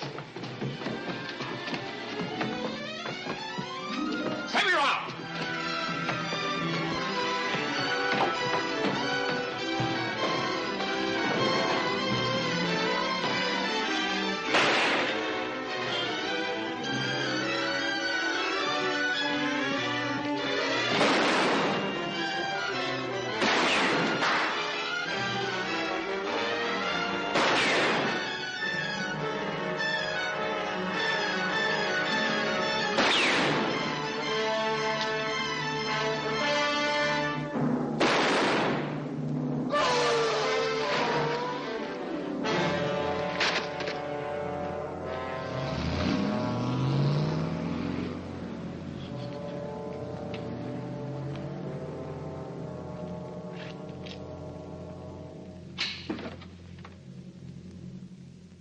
You winged improper, Mr. Holmes. He's as dead as a doornail. Not a mark of identification on him. Too bad. I wish we had him alive.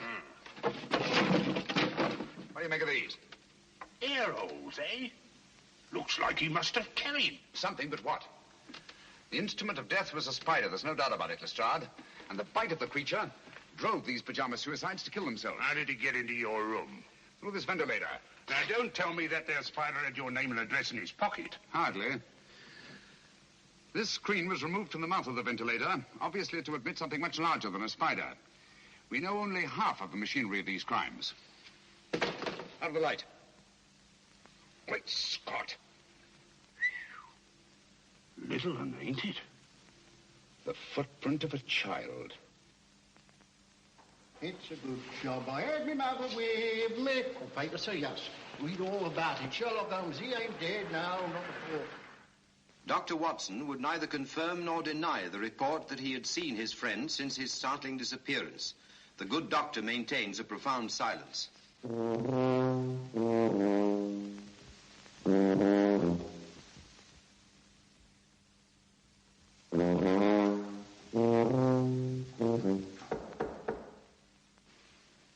Come in.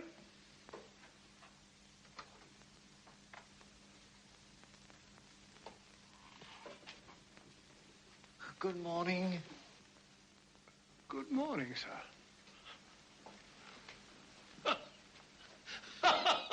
Mr. Holmes, I presume? No. Dr. Livingston's the name. How are you, Mr. Stanley? I'm very happy to meet you, Dr. Livingston. My name is Adam Gilflower from the Bureau of Entomology. Oh, a bug hunter. Let me take those. Won't you sit down, Mr. Gilfillet? Gilflower is the name, sir. Oh, flower, yes. It goes with insects. Flora and fauna. I see you don't like to face the light, Mr. Phil Gillett. My eyes give me a great deal of trouble, sir. Oh, I'm sorry to hear that. That's too bad. That's too bad. They're useful things, eyes. They rest the glasses. I have an appointment with Mr. Holmes. Will he be here soon? Will he? He certainly will, Mr. Wallflower. As a matter of fact, he's here now. You're sitting on him. No, don't bother to get up. You tell Docky Wocky all about it. I don't understand. Not half you don't, you old herring gut. I beg your pardon. Of all the transparent old fakers I ever saw. Gilflower, what a name to pick. Gilflower, Billflower, Bullfrog, Giggle-Woggle, Wiggle-Woggle. Why, you can do better than that. A child can see through you. Those dark glasses, that preposterous wig. Come out from behind those silly whiskers. I know you. Watson. Holmes. My dear fellow, you've surpassed yourself. I think you owe Mr. Gilflower an apology. They're stark mad. But not dangerous, I assure you. My name is Holmes. I know your time is precious, but my business is urgent. Thank you for coming so promptly. I believe you know more about spiders than any man in London. Oh, I shouldn't say quite that, Mr. Holmes. I wonder if you could identify this specimen and tell me something of its manners and its morals. This poor fellow's been very roughly handled. Have you a magnifying glass? Yes, oh. Here it is, Holmes. Sorry. Oh, come, old fellow. Don't look so down in the mouth. The game's afoot and I shall need you. Will you really, Holmes? Naturally. Here you are, sir. Extraordinary. Mr. Holmes, where did you find this creature? You recognize it? The deadliest insect known to science. It is the Lycosa carnivora. Habitat the upper reaches of the Obonga River. Its bite is fatal. Hideously. Human beings are its chosen prey. And its venom, once injected into the bloodstream, causes such excruciating agony that the victim is driven to self-destruction. Does the bite of this creature leave any trace? Only if you know what to look for. 2 small punctures hardly visible to the naked eye. And its virus disappears in the bloodstream? Completely. It's the only thing. Tell me, sir, could one get hold of a live specimen of the Lycosa carnivora in London? Oh, I doubt it. Oh, hold on. Ordway might help. Matthew Ordway, Laburnum Villa. Write it down, Watson. Matthew Ordway, Laburnum Villa, New Road, Chipping Walton. Mr. Ordway is slightly eccentric. But that shouldn't trouble you. Huh? He has a remarkable collection of spiders. You might tell him that I sent you. Thank you, Mr. Gilflower. That's very kind of you and very helpful. Oh, don't mention it, sir. I'm a law-abiding citizen, always willing to help at any hazard. Good day, Mr. Potson. Watson? That's not very funny. I think it's understandable, Watson. Now the word. Where's my bed, Saul? Here it is. Look up the trains to Chipping Walton, will you? There's good fellow. A visit to Matthew Ordway and his spiders is indicated. If Ordway is disposed of any Lycosa carnivora in the last few months, and he can tell us who took them. Found that train for Chipping Walton yet, Watson? The wretched trains start, and they go, but they never seem to arrive. My case precisely. I know the means of these murders. I know the motive. I know the woman who directs the murder ring. And it is a woman. A fiend, Watson. She selects her victims from those desperately in need of money, persuades them to pawn their insurance policies with her various accomplices, and then kills them by means of Lycosa carnivora. Incredible. No more incredible than nature herself. Here, let me have that. After all, nature provides the means. Our Spider-Woman merely uses it. You amaze me, Holmes. Hasn't she some difficulty in realizing these policies later on? Not she. In due time, 2 years under English law, her victim's beneficiaries come forward and cash in. Never the same man twice, mind you. But you know this for a fact. As well as I know my own name. And yet I haven't one shred of evidence to connect this woman with her crimes. You're in my light, old boy. Oh, so? Here we are, Chipping Walton. Arrive. Come in. There's a lady outside to see you, Mr. Holmes, a Miss Spedding. Oh. Ask her to come in. All right.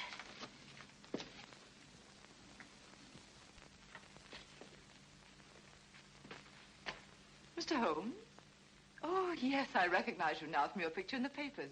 I was so relieved to hear you were alive. How very kind of you. My name is Adria Spedding. Won't you come in? Thank you.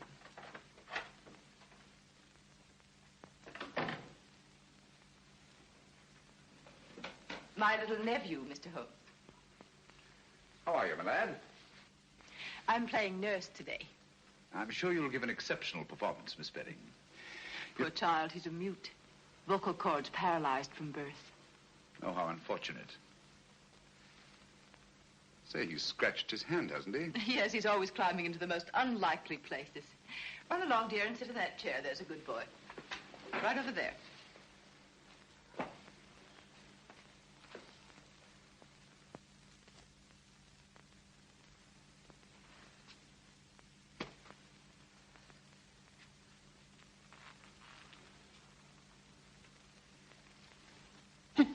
What are you doing, my boy?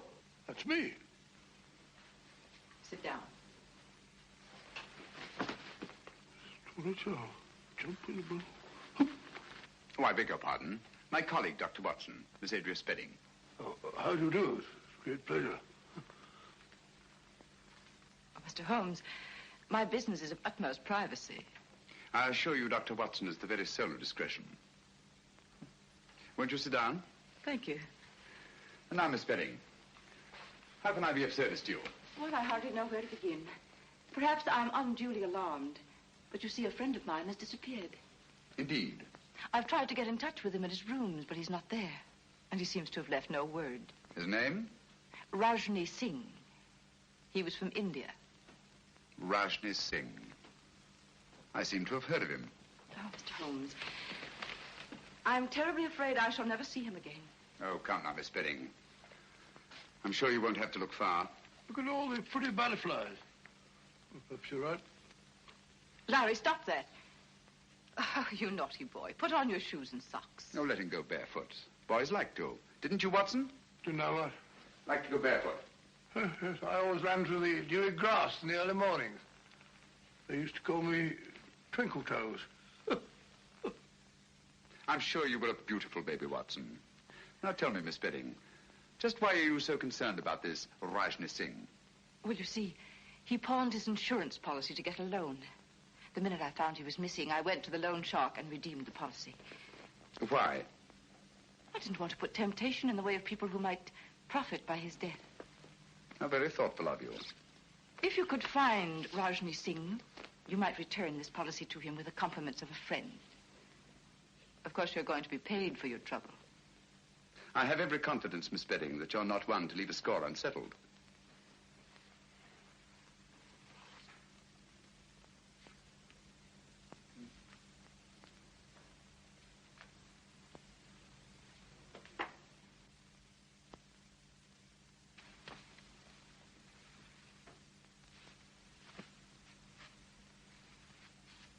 Larry, let it go. Come here. He seems possessed to catch flies. Now, if you put on your shoes and socks, Auntie will give you a nice sweet. You have quite a way with children. Oh, I bribe him shamefully. This will be the third today, would you believe it? American candy. Hard to get. There. Now, mind you don't get your fingers sticky. Cunning little beggar. One could almost tuck him into a suitcase. He must be a great comfort to you. Oh, he is. Cigarette? Thank you. Oh, what a lovely case. Yes, isn't it? I picked it up quite by accident. There wasn't a mark on it, except some negligible fingerprints that the police couldn't identify. You may have it, Miss Bedding. Why give it to me? Should we call it a trophy of the chase? Oh, I really shouldn't. Breathtaking, isn't it? I owe you a great deal for this, Mr. Holmes.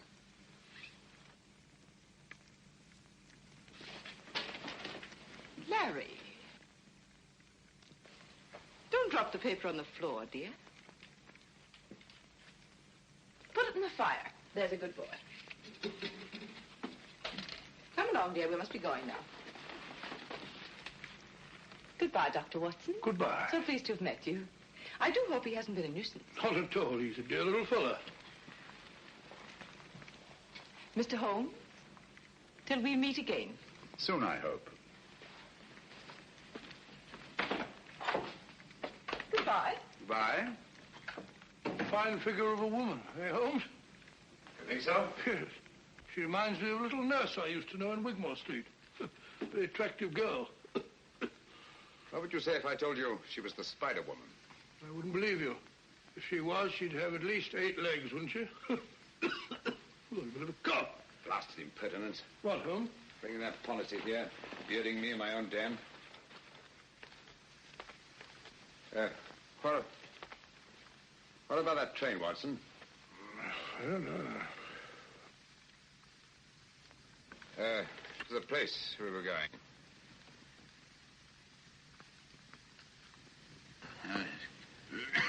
Going to see a man Broadway about something. Oh.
Breathe, Watson. Breathe deeply.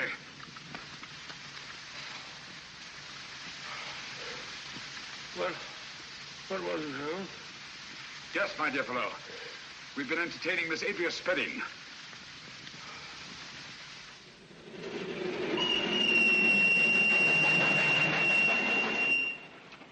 The most diabolically clever way of administering a lethal dose I've ever encountered. I still don't understand. Look here, Watson. This little confection has two wrappers. The inner one made of wax paper, the outer of silver paper. It was between these two wrappers that Miss Spedding concealed the powder that nearly cost us our lives. I can taste those beastly fumes still. What powder? Radix pedis diaboli. In other words, devil's foot. A very rare vegetable poison from Central Africa. Devil? I remember that. The Cornish horror. That's right, Watson. I feel like a cup of tea. By Jove, it's lucky we're still alive, eh? For how long, I wonder? Here we are, Watson. What do you mean, here we are, Watson? Here we are where? Miles away from anywhere. Well, I fancy a collector of spiders might not be too welcome in a crowded neighborhood. I think you're right, Holmes. If only Ordway can identify the persons to whom he sold these spiders.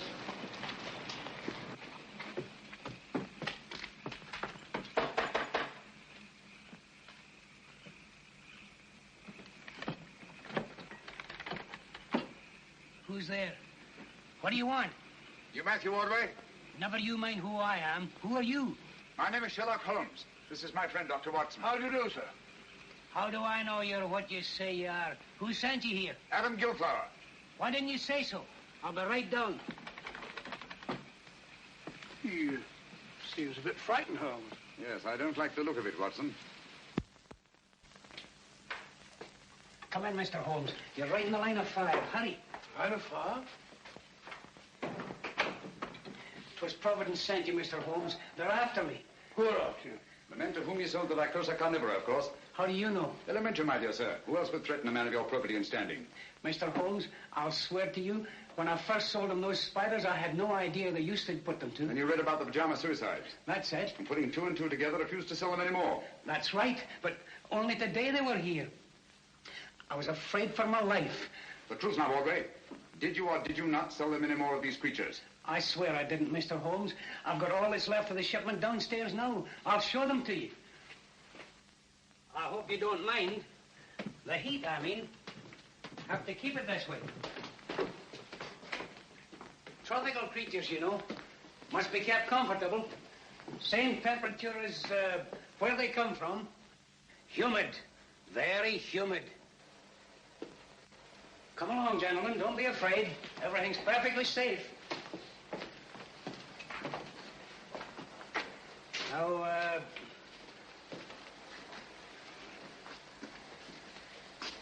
here's where we keep the big fellas, you know. Quite so. These glass cages get all steamy. There they are. Ugly-looking brutes, aren't they? Positively obscene. But their poison is very valuable to doctors and the like. So I hear. Now, over here, we have some fine, healthy specimens of the black widow. You've heard of them? Frequently. Dapper little devils, aren't they? Female of the species, eh? They eat their mates, I'm told. Oh, what an unpleasant habit. Oh, yes. Tell me, Ordway, have you any specimens of the Mendex flagranti? The what? The Mendex flagranti. Oh, no. I'm sorry. I sold the last one we had yesterday, but I can get you one. Wait a minute, Ordway. I think I see one on your shoulder. Take it off! Take it off! Steady, man, steady. Yes, a perfect specimen. What is this? I'll tell you. Mendex flagranti is Latin for flagrant liar. When you told me you could get me one, I knew you for what you were, a flagrant liar. Here, Watson, take care of this. You call these glass cases cages. Any scientist would call them terrariums. You said the poison of the Lycosa carnivora was valuable to doctors. Any scientist would say the virus was valuable to toxicologists. You said you were told that black widows eat their mates. Any scientist would know it. Obviously, you're not Matthew Ordway. Who are you? Wouldn't you like to know? Look out, Watson! Those insects are deadly. Look out, Holmes!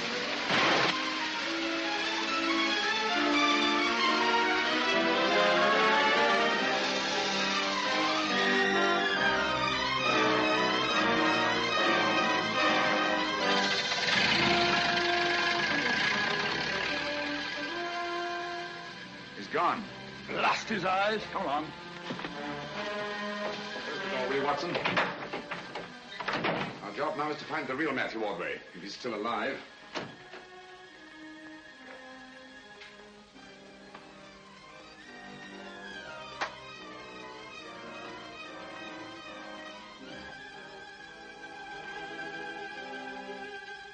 It's Ordway beyond a doubt.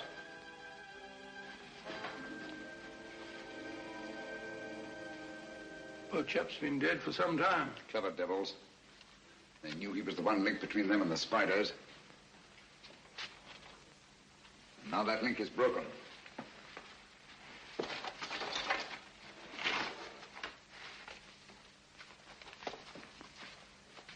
What have you found, Holmes?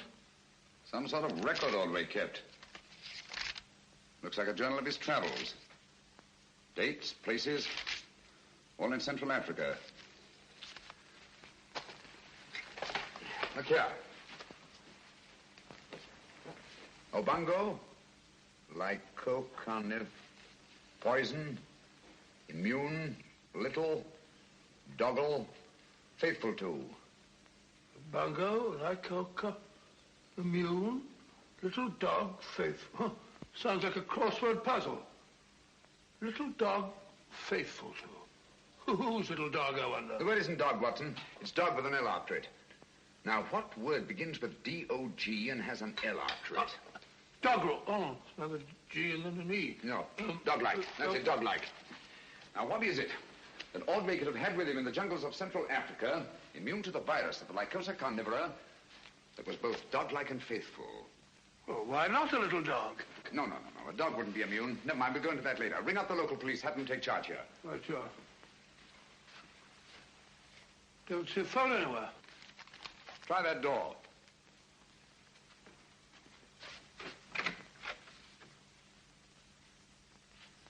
No, there's no sign of one in there. Looks as if old Ordway must have gone in for anatomy on the side. That's curious. His main interest was invertebrates, not vertebrates. And why the chart of the skeleton of a child? Because it isn't. What's that? It isn't a child.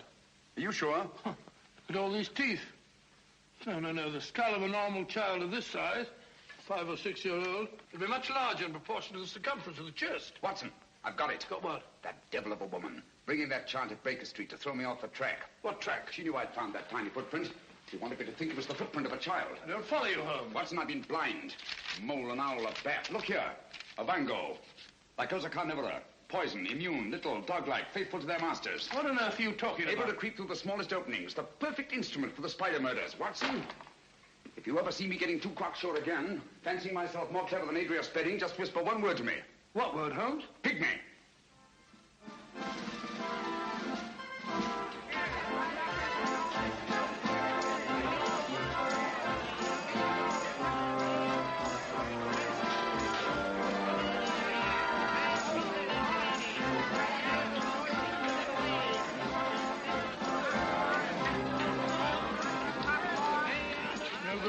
It's like looking for a pygmy in a haystack. Patience, Watson. Of all places in which we may find a pygmy, a sideshow is the most likely. Hello, I found him. Found what? The very place is closed. That's the most significant thing about it. In an arcade where space is so valuable. Rooms like that wouldn't remain empty a single day. Therefore, I'd say the place has been closed within the last 12 hours. And for good reason. Our friends have got the wind up. They're trying to get away. Well, perhaps they've gone already. I don't think so.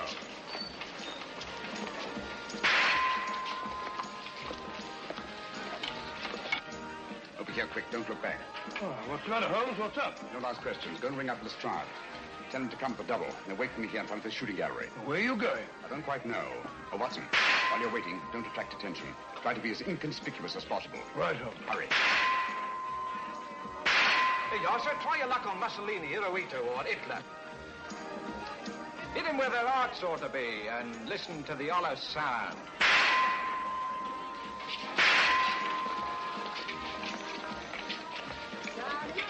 Come on. Those are coming to be the first. Come on. and see the great wonder, the gypsy fortune teller. She'll tell you, not half she won't. I say, Governor, come on over, take a chance. How about you, lady? Come on. You're afraid? I'll go on with you. And truth won't hurt you, you know. Come on, see the great wonder, ladies and gentlemen. One of those little dolls, please. Yes, sir. They're cute, ain't they? Oh, very. Thank you, sir.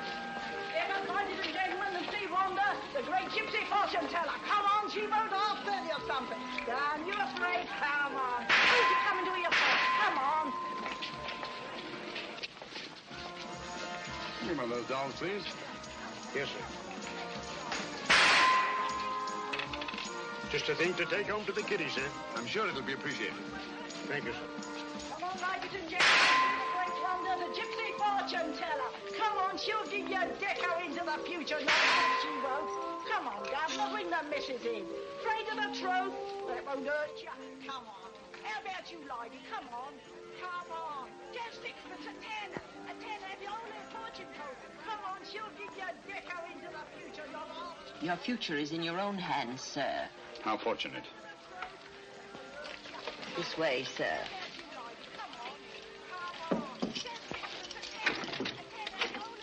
Down that passage to the door at the far end. Thank you.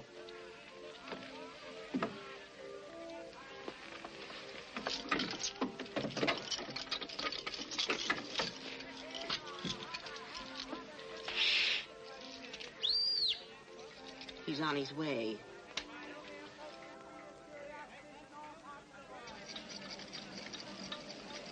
Come in, Mr. Holmes. Don't stand in the drafty corridor.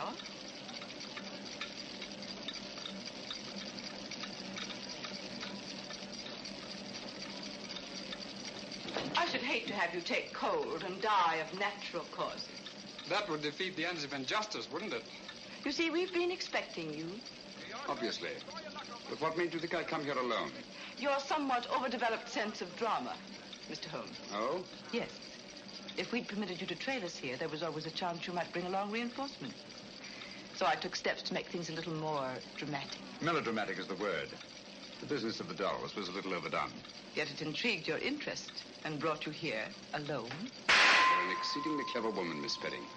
Elementary, my dear Mr. Holmes. On the other hand, if I hadn't come here alone, I should never have got in, and you would have been on your way.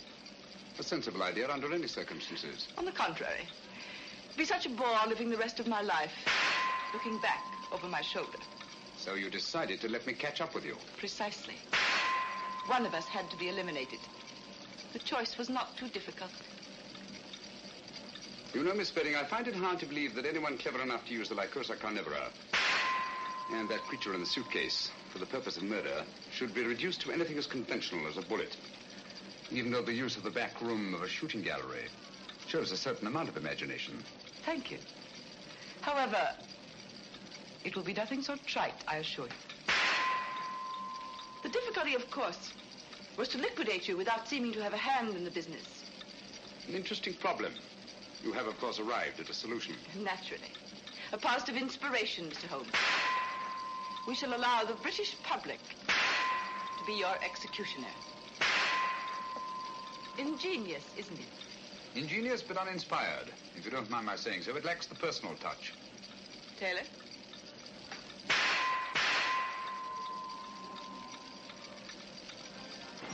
Jimminies, meet me here and meet me there. Where is he anyhow?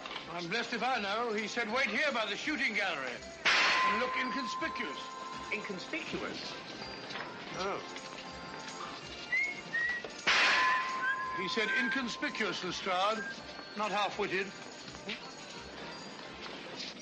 Watch out there. Dr. Watson and Lestrade are out in front. What luck! The perfect irony. The personal touch you said the whole thing lacked. Perhaps Dr. Watson will be your executioner. Turn it off, Taylor.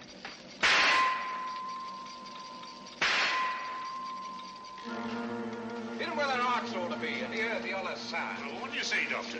Just while we're waiting. My dear fellow, you're playing into the hands of one of the best rifle shots in England. I say the target stopped. All right, Grandpa, keep your hair on. Just a minute mechanical problem. My dear fellow, one can't shoot at a sitting bird, can one? No, Doctor. Remove that gong. You see, when this steel plate is removed, there's nothing to prevent the bullets from going straight into your heart. Do you mind, Mr. Holmes?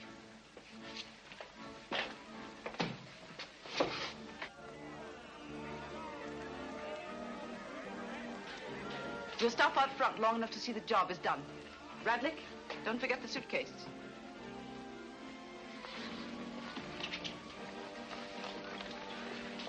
All right, Taylor, start the machinery.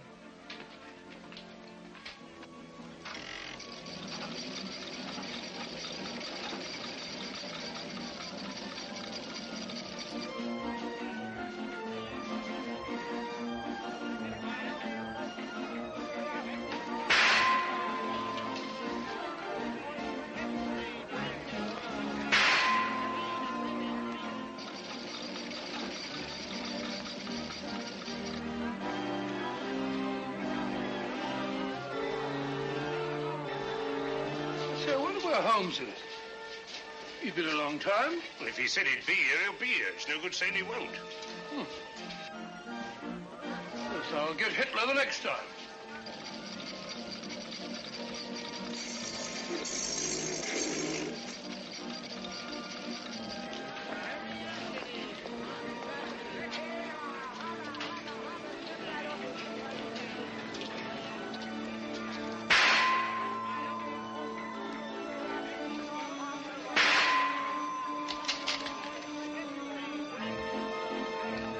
Not bad, Doctor, not bad. I'm even better with an elephant gun. Oh, he's gone again.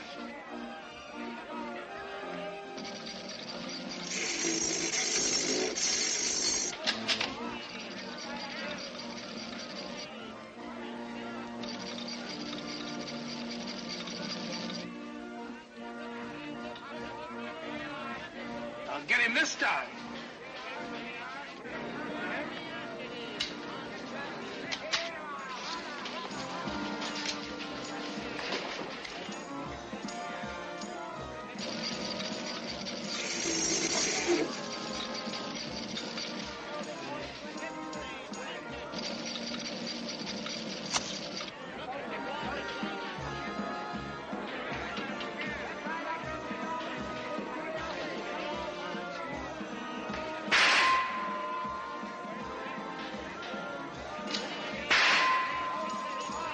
Elementary, my dear Miss Spedding. I replaced the gong. Don't move, anyone. You men hear the slot? All right, lad. Sergeant, take care of that suitcase. There's valuable evidence inside it, and it's alive. I'll take care of it, sir. You needn't put those things on the Strad.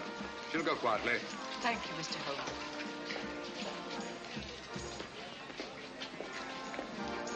I say, Holmes, where have you been all this time? I've been going round and round in a circle. Circle? Yes, but my heart wasn't in it.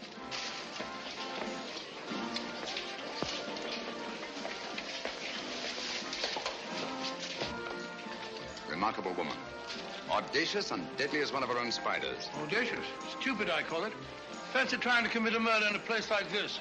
With all these people about. That's where you're wrong, old boy. In an isolated place, a cry for help or a single shot might very well arouse the curiosity of at least one casual witness. But in an arcade like this, people are bent only on pleasure and will instinctively disregard any deviation from the normal that doesn't immediately concern them. Yes, Watson? Miss Spedding deserves credit for picking the most logical spot in the world to commit my murder. Oh? Where's that? In the middle of a crowd.